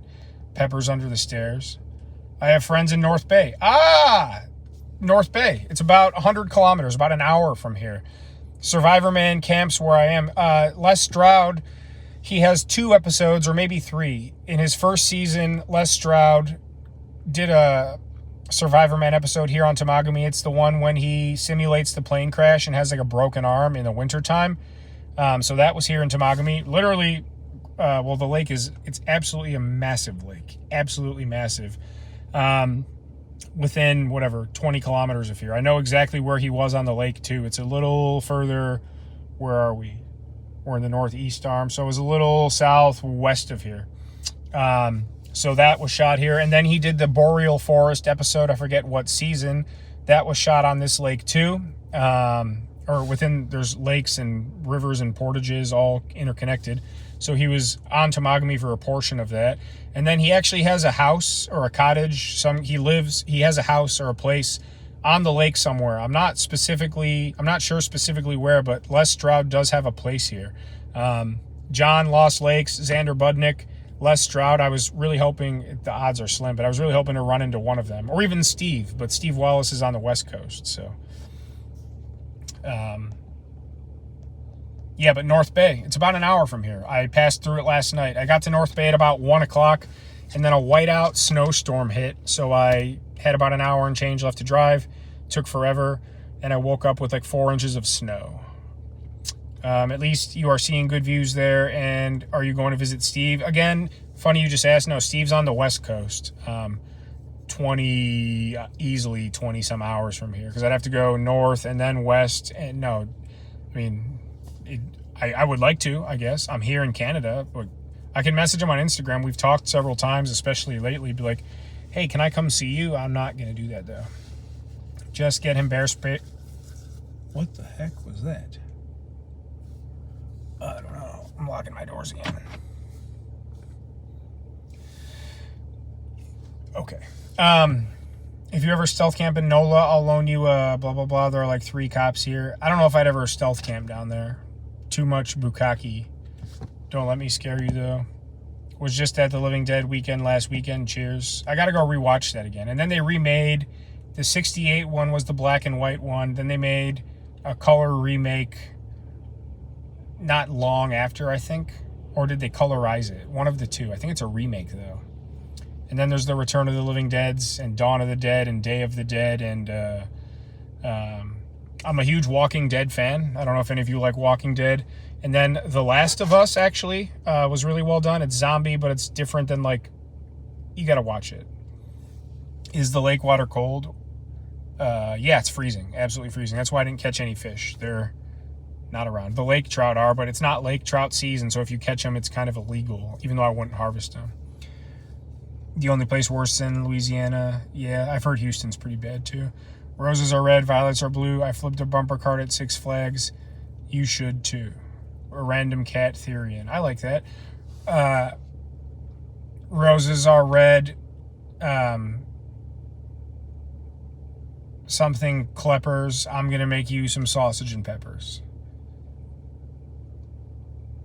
Get it? Got any Canadian freestyle flows? No, not off the top of my head. I was really good at freestyling when I was stoned, but sober, and I haven't really made music in a while.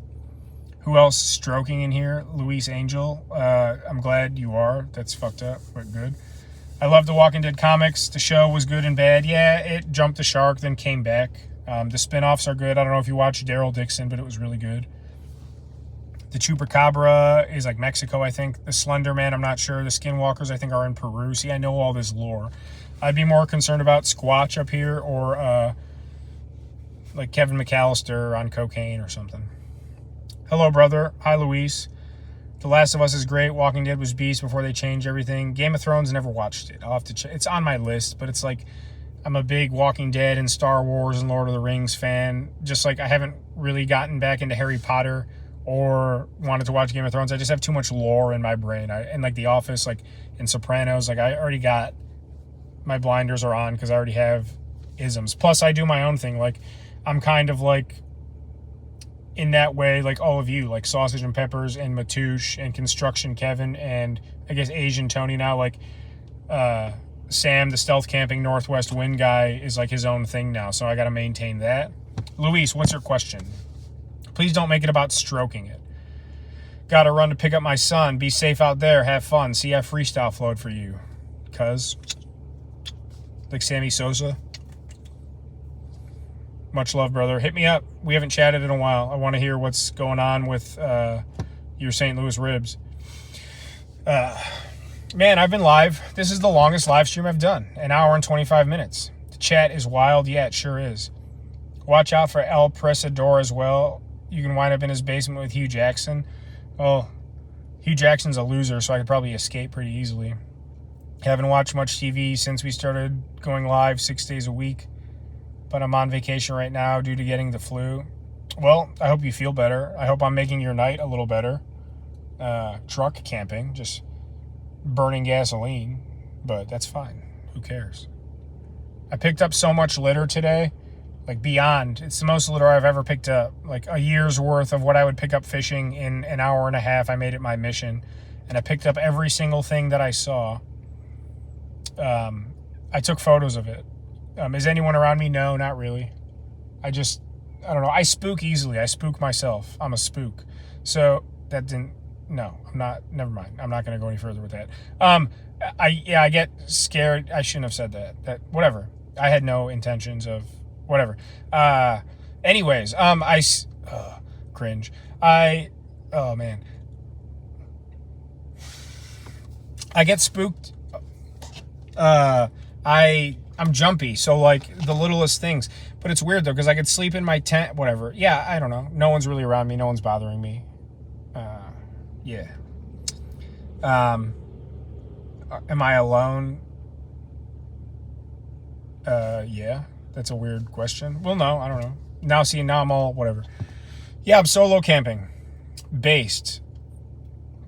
Darn crispy. Feel better, son. I'll be waiting for you at home, daddy. Yeah, you'll have to get past my dogs and my fiance first. If you hear a noise in your yard, don't look. Just accept your fate. What is wrong with you? You're kind of creepy, like no joke.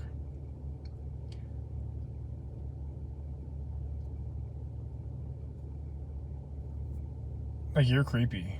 Like everything you're saying is very off-putting. No offense, I'm not trying to be a dick, but like, yeah,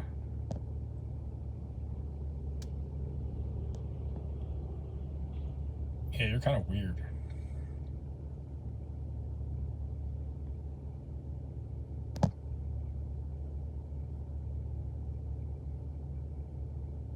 What the hell is wrong with you? That dog is in heaven now.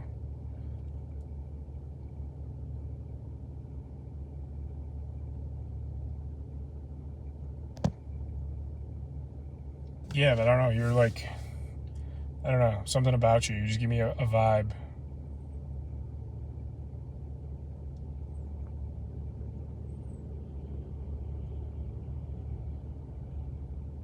I don't know what's wrong with people. I really don't.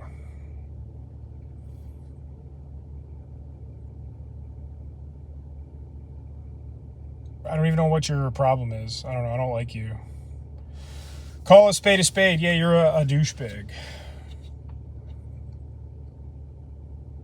I don't like you. Would I ever do YouTube shorts to... Just because you said you spook easy, I'm sorry, but yeah, but still, like, I don't know, you don't, like, vaguely threaten people and, like, whatever, I didn't mean any of it, that's fine, I get it, but, like, I don't know, it's like, call me, make fun of my butthole or something, I don't know, I don't like that, what a weirdo, it's whatever, it's fine, I don't care. YouTube shorts, yeah, but I don't, because they upload, like, regular videos, so I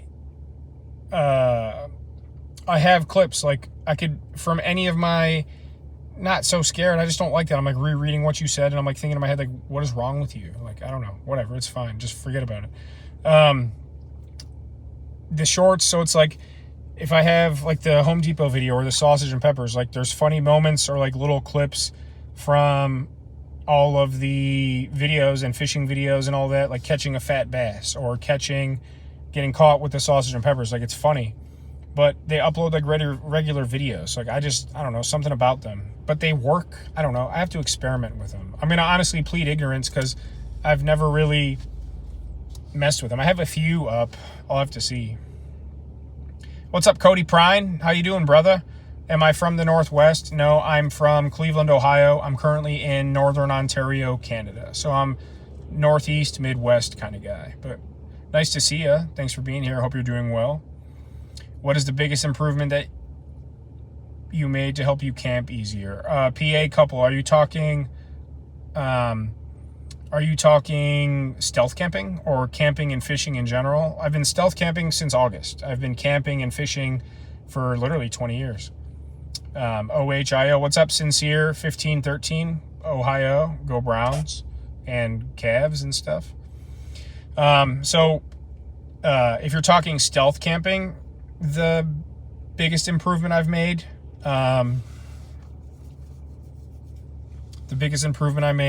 stealth camping, is carrying the right amount of gear, packing it properly, and also trying to be more stealthy. Going as lightweight as possible, but having everything I need stealth camping. As far as actually camping, same thing. Instead of carrying a big cooler, just bring foods that you can eat fresh in the time frame that you're there, and also bring things that don't need to be cooled. So I can pack the same amount of food, but it's not perishable. Same thing with the stove. I don't need a big burner stove. My Jetboil works fine for coffee, for food, for snacks.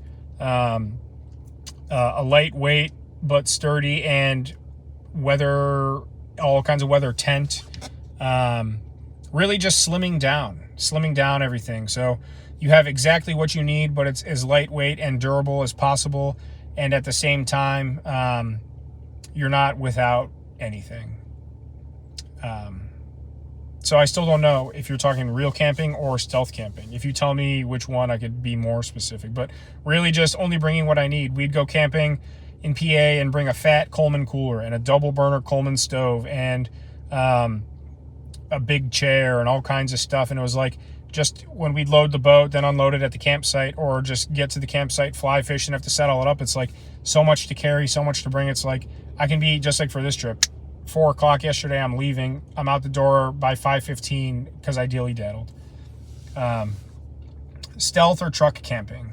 For truck camping, I have the truck bed, but I just brought everything I need. You don't need to bring 15 pairs of clothes. When I go camping or fishing, I usually bring something warm, like an extra clean pair of clothes just to change into, and or if you get wet or it's cold and you get wet, you always want a pair of dry clothes, no matter what, to change into for the way home or whatever, or to be fresh, or in case you get wet. Definitely, I'm trying to think. So yeah, you don't need all kinds of clothes, like one extra pair of underwear, extra pair of socks, and then just dry clothes or clean clothes for the way home. So you're not bringing a duffel bag full of stuff. Only bring what you need. Fishing wise, I would bring 18 Plano boxes and bags of soft plastics, whatever. Now if I'm going fishing for smallmouth, I pack a smallmouth box, just stuff I'm only going to use that day. If I'm going for walleye, same thing. I bring my sleeping pad, my roll, my tent. That's it. I bring what I know I'm going to eat. I plan, if I'm making 3 meals and coffee, I bring 3 meals and coffee. Everything's ready to go. There's no coolers with extra drinks and chips and blah, blah, blah. Just less is more, but you need everything that you need. Sorry, that guy just really threw me off. I know he was apologetic and whatnot. I don't know. I just don't like that. Because there's so much unsettling crap in the world these days that I don't know. I just don't like it. It kind of threw off my vibe. Spooky. I heard you say that you don't monetize. Do you have any sponsorships? So no, I do monetize. This channel's been monetized for years. I'm actually, I don't want to get into it, but I'm actually making pretty decent, not a lot, but I'm making money off these videos. The stealth campings, especially in like the train hop, they're doing pretty well. So, it's not tens of thousands of dollars, but I'm making a few bucks.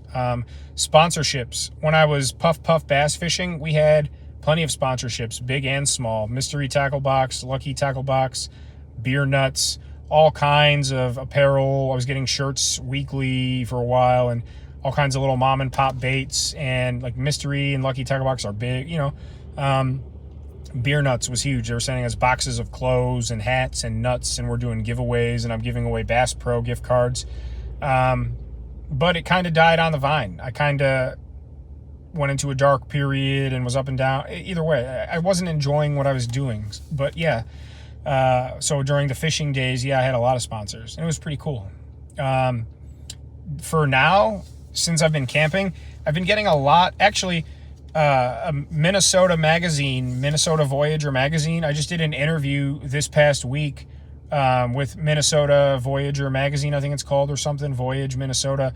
They interviewed me about my Boundary Waters canoe trip because they saw the video and thought that my preparedness with the SATCOM, which I actually have right here, the Zoleo, because I was off the grid for most of today and last night, and right now I'm on grid kind of, but they said, so they interviewed me. I don't really get involved with people sending me emails. People are sending me emails weekly. Try this camp stove. Try this 3,000 lumen flashlight. Try this veggie powder electrolyte drink. They're like, all you need to do is we'll send you this, and you put a product placement in your video, and we'll give you a script, and there's monetary. If you say yes, they discuss. And I don't want to, if someone hit me up and said, try this really nice sleeping bag, or try this something, I don't know. It has to be the right thing. If I'm going to make money on it, I don't want to just take people's money for something I don't believe in or stand behind. So I've gotten 25, 30 emails since I started the camping stuff of people wanting me to promote their products. Like I said, flashlights and stoves and weird stuff. And I'm like, respectfully, no thanks. Or send me a catalog of whatever you're thinking, and I'll, and no. So I do want sponsorships, and I know I don't want to give anything away, but stuff will come, but it's going to be on my terms. It's my channel. I'm putting in the work. I'm making the videos. I can decide what I want to promote or not, or whose money I want to take, whose pockets I'm in or they're in mine. And it's got to be the right thing. I'm not going to I'm not going to sell my soul for a few bucks. I'm not going to have a 4-minute segment in the middle of my video talking about Johnsonville protein shakes just to make $500, and then you guys are like, what the hell is no one's going to buy a Johnsonville protein shake. I'm making that up, but you get the point. I'm not going to sell my soul. I'd rather do it my way, organically. Actually, Steve does that too, and I respect him for that. So a lot of comments here. So donut sponsor, I would love that. I have to throw in a nicotine now. So like I said, I'm still fighting the nicotine. I'm going to throw in a nicotine. That sausage and pepper stove is legendary. I've had the same one for 20 years. Oh, man, I love it. The double burner Coleman. It's just too big to carry. You got to carry the double burner and then the big cylinders. And I always bring an extra cylinder, even if I know it's brand new. Just like with the Jetboil, I have the little isobutane, and it lasts for like 60 hours, but I always bring a second one just in case, but they're this big. With the Coleman ones, they're this big, and you always have to bring a second one because you never know if one's going to fail. If the stove fails, the game's cocked, but if the fuel fails and you don't have a second one, the game's cocked, and you should have had a second one. So the big stove, and then you got to bring a tote to carry it in, and then a pan, blah, blah, blah. The Jetboil is the way to go, in my opinion. I do endorse those Coleman stoves. If I'm going on like a guy's canoe fishing trip, blah, blah, blah, and we're cooking steaks and sausage and peppers, I love it. Nothing against it. $50 and but I slimmed way down. But yeah, I can't say enough good things about it. A lot of people might think Coleman products are like cheapy because you see them at Walmart or wherever, but Coleman's been around for like well over 100 years.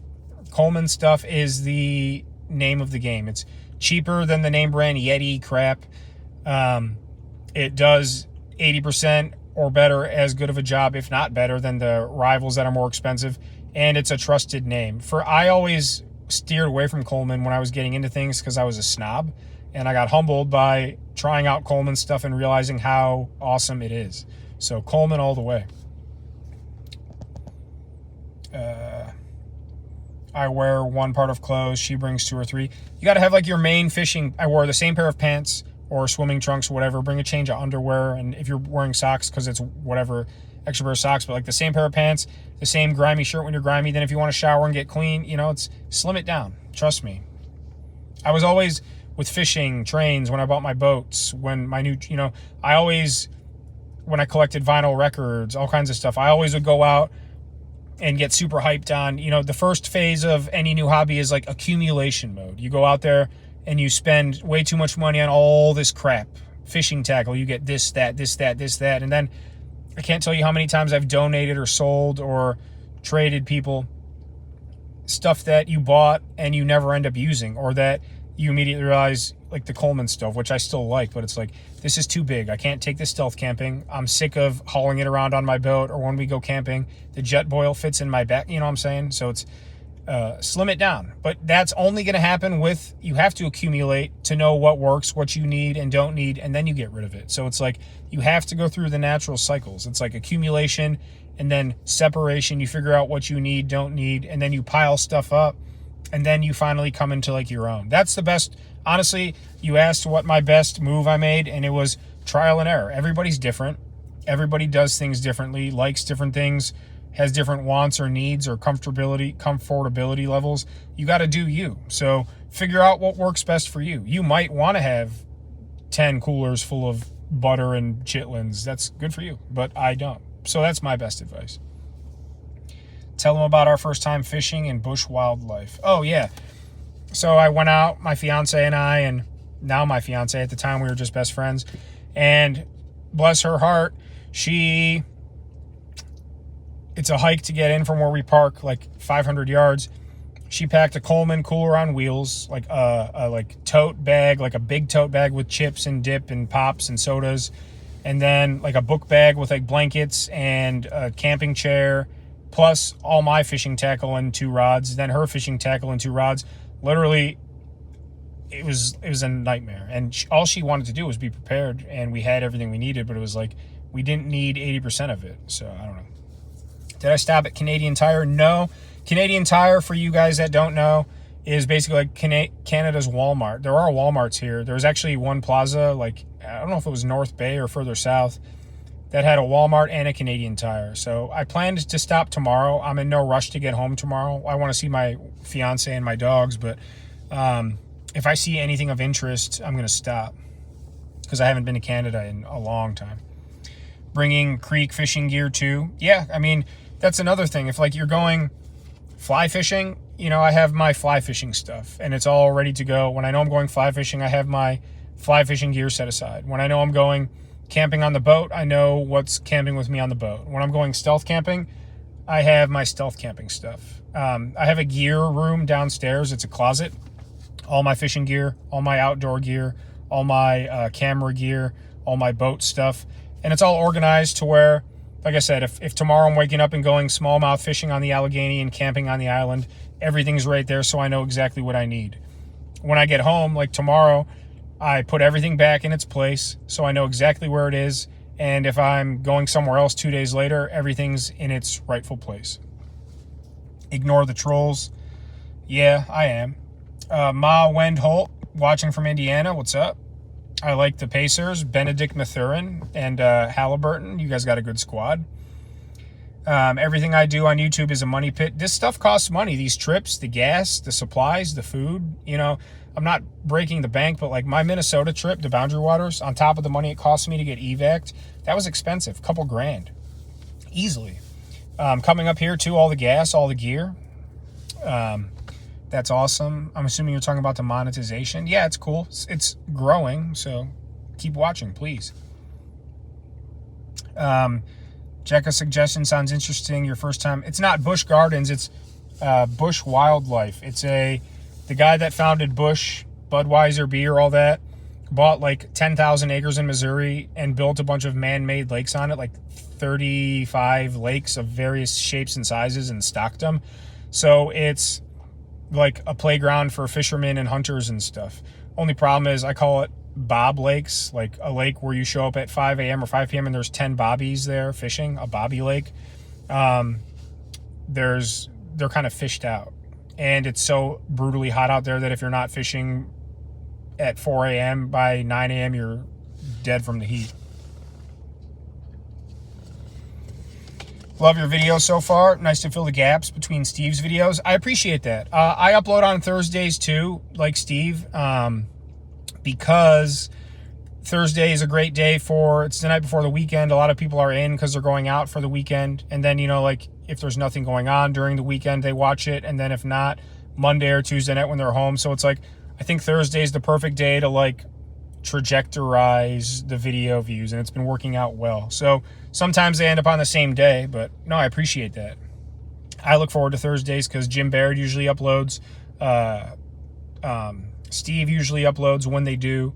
John and, so I'm sure it gets overwhelming. I don't do scripted crap either. We have sent knives and told people to review them. Honestly, yeah, and that's another thing. Fake reviews, like, hey, here's protein shake for when I'm going out stealth camping, I'm energized. It's like, you want me to read a script, or you want me to like give my honest opinion? Like, what if I try your product and it sucks and I took your, there's just too many.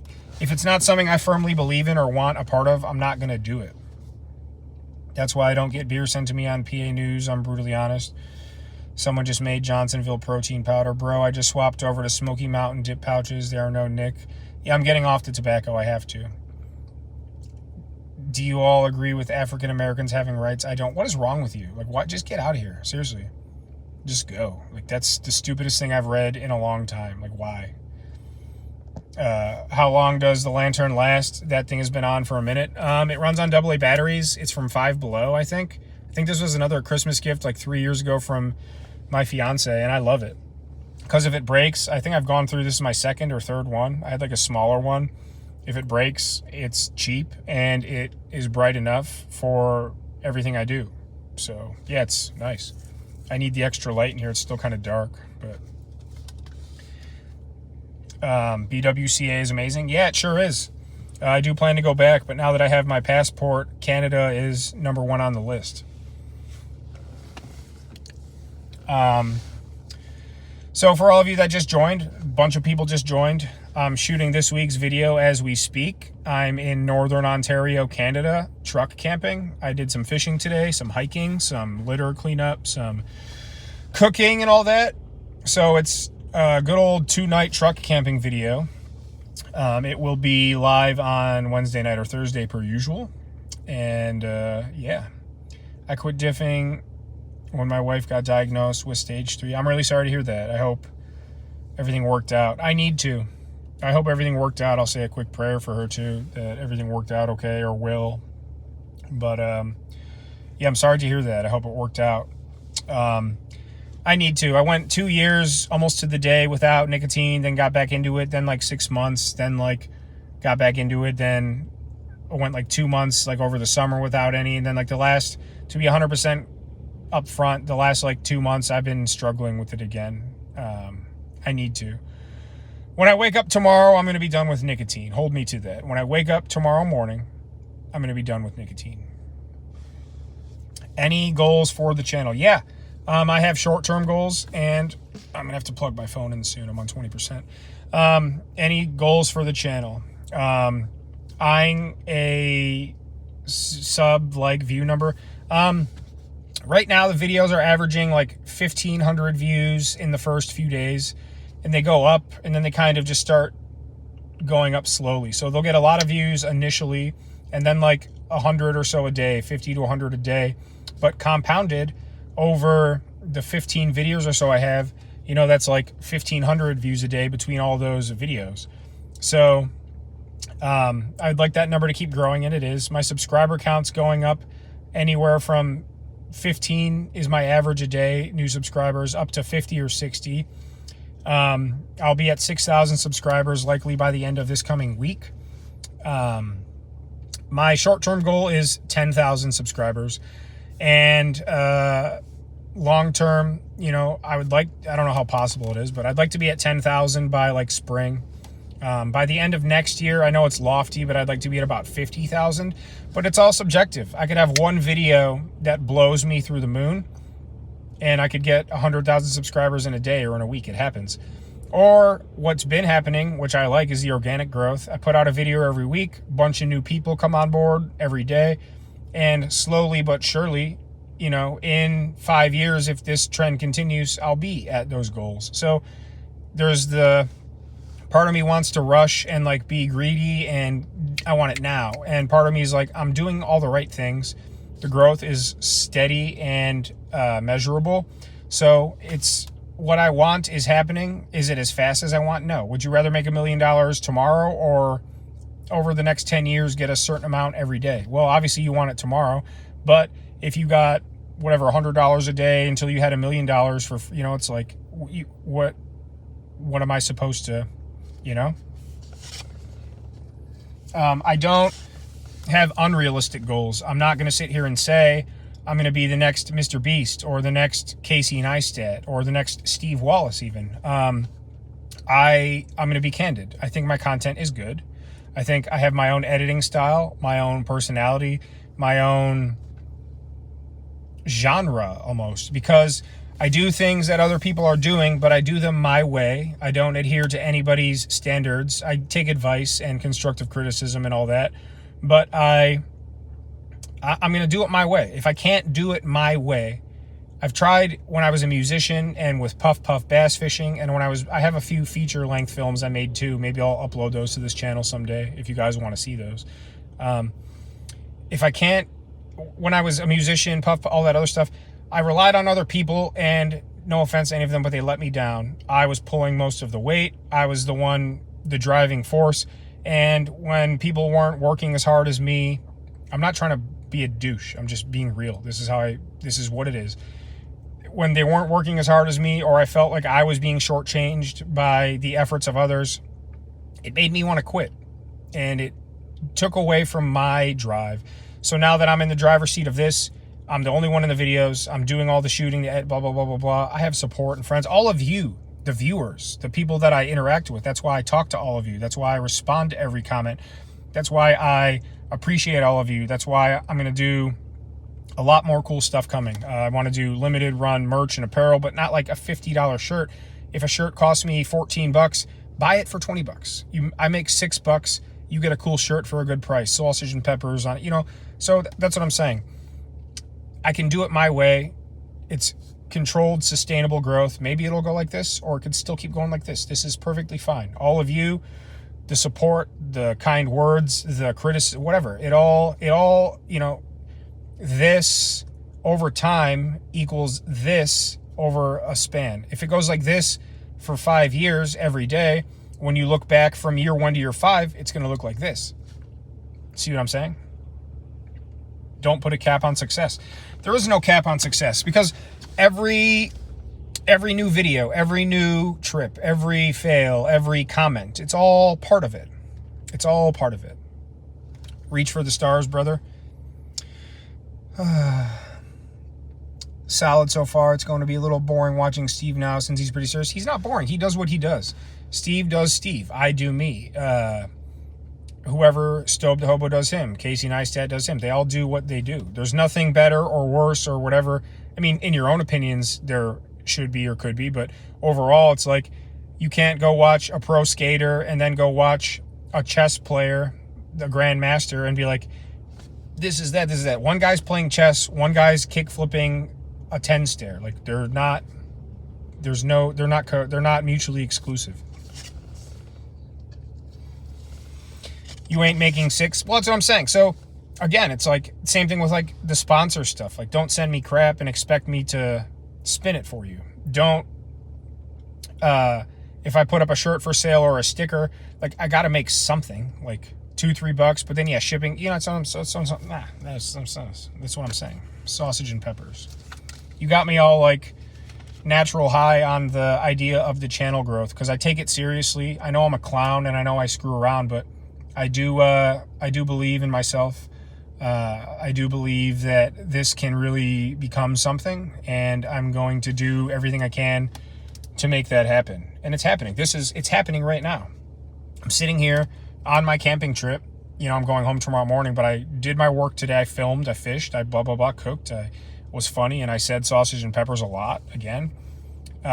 This is the work. I'm sitting here talking with all of you now. I'm responding to all of you. We're all having a dialogue. It all adds up to something. 10,000 baby steps equal the giant leap.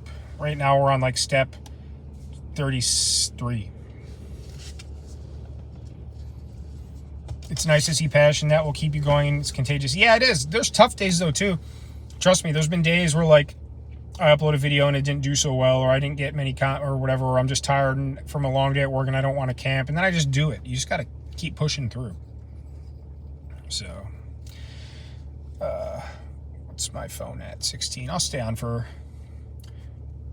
I'll be at the 3-hour mark in 25 minutes. So I'll stay on and that'll be 10 p.m. on the dot. So I'll stay on until 10 p.m. 25 more minutes. For all of you that, hang on, I need some water. You guys got me talking tonight and I like it. Step 33. I knew you would like that. Oh, you're back, Zach. Black Jack Bates. That's a spit. Got to get the pizzazz on a sweater with sausage and peppers.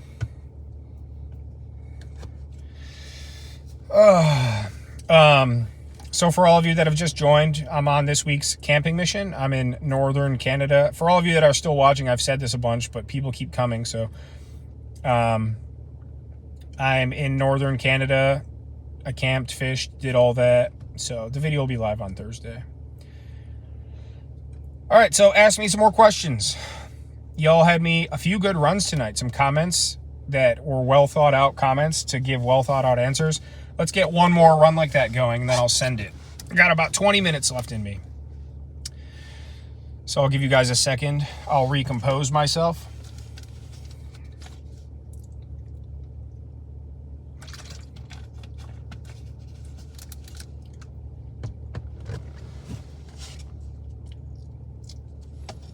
Daniel P. Daniel Palacios?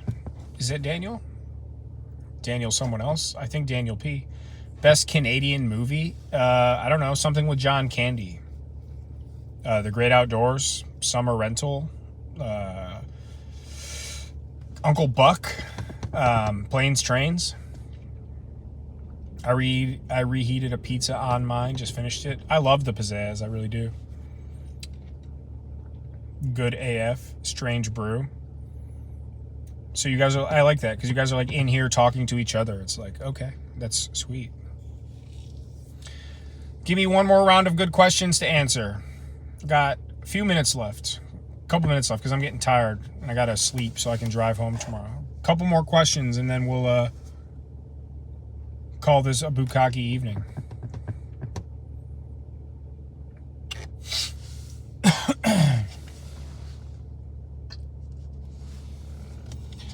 Oh, I still have some Twizzlers. I don't even want any. I'm not even hungry. Favorite seasoning? I have my own seasoning. It's like a combination of like 11 different... It's like the KFC herbs and spices, but I have like an old bottle of empty Lawry's, and I have a recipe. I mix all this stuff together. I have the measurements, tablespoon of this, pinch of that, and I shake it in the Lawry's, and I call it Dad's seasoning. So that's my favorite, but as far as just like regular seasoning on itself, Lawry's. Favorite stealth so far. We went over this earlier, I guess, but people... the sausage and peppers in the dumpster was triumphant because it was like a fail success, kind of. And my favorite overall was the rooftop of my office because everything was good. The food was great. The area was great. The weather was great. Everything went well. No, it's not your bad. I was just saying, I was repeating to myself that I said that earlier. Favorite restaurant? I don't know. We kind of go in phases. We'll try to rotate it. There's a few we go to all the time, and we'll have it 5 times in a month and then not for a while. We were just talking about that last night, my fiance and I, or the day before. We haven't had Tony Maloney's in a while, and well, yeah, because we had it like 80 times over the last year, and we got sick of it. And the price went up, the quality went down, just like everything. The price of everything has gone through the roof. The quality and service and quantity, for that matter, has gone down. It sucks. That's epic. I'm going to hit you up on Instagram. I got a call, got to run. Thanks for the fun live. Hey, Crispy Donut, thank you for being here. I'm glad you discovered. I appreciate you very much. Have a good night, my friend. Hit me up, and I very much appreciate you. You're awesome. You're a lot of fun. I like all of you that are here. I like the interaction because that's what keeps the community going. We're all getting to know each other and making up funny things together, so much love. Who's my favorite person? My dogs, and then my fiance. Would you rather for 72 hours stuck in your truck, full tank of gas in a snowstorm, stuck in a cabin, no heat, no power, but food and everything to keep you warm? Probably, I don't know, the cabin, I guess. Being stuck in your truck for 72 hours, I would just get too claustrophobic. It could be done, because when you say 72 hours, that means like after 72 hours, you're out of there. The cabin, I'm assuming the same thing. You just have more space, and all you are is cold, but you have food and everything to keep you warm, so it's kind of like a wash. You're in the truck with heat, and you're in the cabin with heat. I'd rather be in a cabin than a truck. It's the same thing. Do I believe in God and Jesus? I don't know. I'm faithful. I don't know what I believe in directly, but I believe in something. They have them in Canada, somewhere in the wilderness, probably. Man, I need to take a shower tomorrow. That's what you get for camping for 2 days. I look like Beavis. Quarterback or Nickelback? Nickelback. Someday, somehow, we gonna play it all blah, blah, blah, blah. Now, I know your blood, bling, bling. And the lead singer of Nickelback, his name is Chad, so you know it's quality.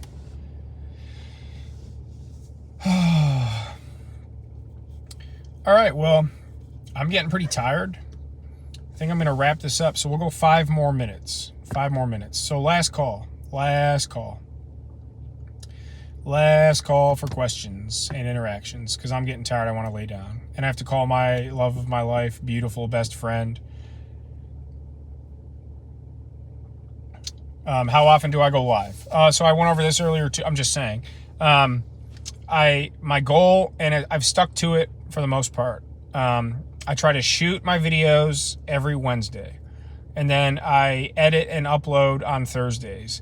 So if you subscribe, hit the subscribe sausage and the bell peppers. If you subscribe and turn on notifications, you'll see when I go live. I post on my YouTube community page, like the social network part of YouTube. This is only the 3rd live I've done. So today I didn't have the chance to post that I was going to go live tonight because I didn't have good service over there. So I moved so I could do this. But I will be posting, at least a few hours before that I'll be going live. So count on 99% of the time, and I'll let people know if I can't. I'll try to post that too. 99% of the time, I will be going live on Wednesday nights and shooting Wednesday nights, and the videos will be live Thursday, subject to change, but that's my goal. 1 video a week, Thursday upload date, shoot Wednesdays. Obviously this is different because I shot yesterday and today, and then I'll be driving home tomorrow, but I'll still upload Wednesday, or I'll still edit Wednesday, then I'll upload Wednesday night or Thursday. So I try to do Wednesday, Thursdays. That's hard to swallow. Talk to you soon. Well, yeah, I got a couple minutes left. Your grandma likes Nickelback. You'll be the only person I hit the pepper for. Hit my peppers. Just hit the pepper for me, bro. Hit the pepper. You want to hit this pepper? You want to hit this pepper? Here, hit the pepper. Oh, my grandma likes Nickelback. All my grandmothers are dead, so that's not nice. And you know that. But she probably would. She'd be like, oh, this is very nice now. He's singing about the return of Christ. Someday, somehow, we're going to make it all right, but not right now. I believe Jesus said that in 1042 AD now. So, someday, somehow. All right. Well, all right, real last call. I got like 2 minutes left. Anything you want to say? Anything you want to know? I got one more little pepper in me. I've been live for almost 3 hours. I don't know how the hell it went by so fast, but again, I'm out here. I can only film so much. I can only talk to my camera so much. So going live while I'm shooting these, interact with all of you. I love all of you. It's so much fun, and it helps the night go faster. If I didn't go live, I was laying down at 6:30 and I'm like, I got to go live. I can't just lie here for 4 hours till I go to sleep and do nothing. Night, Zach. Love you, bro. Hit me up. Let's talk soon. It's hard to be by yourself and with downtime, because it's a lot of downtime. So like one night a week I'm like off doing some random stuff, filming, but there's like a good chunk of that where I'm not doing anything. I'm on the left coast, so it's 6:44. If you keep work keeps me until 6 p.m. Yeah, generally speaking, Daniel, generally speaking, I'd post on my YouTube. I'd probably say I'd be going live between like 8 and 10 p.m. This is different because I've been here for 2 full days, did everything today, and I was ready to nestle down, but it was just so early and dark. There was nothing else I could do. If I was at home stealth camping, I'd be out in the bushes somewhere, and then by 7 o'clock, 8 o'clock, that's time to go live because nothing else would be happening. I don't really hate the Steelers or the Ravens. I'm not a big football guy. When the Browns are good, I root for them, but I'm fair weather football. Tribe and Cavs, I'm diehard, but football I could live without. Like if I had to get rid of one major sport, it would be football. Grandma Sandy, yeah, she's my grandma too, I suppose. So, all right, well, it's run its course. I got to pee again. I want to call my fiance, and I just want to lay down and try and go to sleep soon. So, much love to you all for being here. This was fun, a lot of fun, a great time. I have enough gas to leave the car on all night. I have a full tank. I filled up, so I'm good. I'm good to go. And I'm not going to leave it on all night anyway. I'm going to shut it off when I get off here. So I appreciate all of you. Subscribe, like, comment. Thank you so much for being here. Look, this video will be live. The live will be live when I log off. But the video that I shot this past couple days will be live Wednesday night, whenever I finish uploading it. I could wait till Thursday morning, or I could just upload it Wednesday night when I finish editing it. So Wednesday evening or Thursday morning, one of the two, it'll be live. It'll be a good one. It's not stealth camping, but it's the same thing, just camping. So I appreciate all of you. Much love. I don't really know how else to end it, so... again, one more time, I appreciate all of you very, very much. I hope you can gather that. I respond to all your comments. I respond to all the messages. I appreciate all the feedback and support. And so thank you all so much. It was nice hanging out with you too, Heidi and Katie. Love you. Smooth trip home. Thank you. Good night from California. Good night to California, or good evening, because it's only like 7 o'clock there, but I appreciate all of you, and I'm going to go. So, much love. This was a lot of fun, and thank you all. All right, I'll see you all.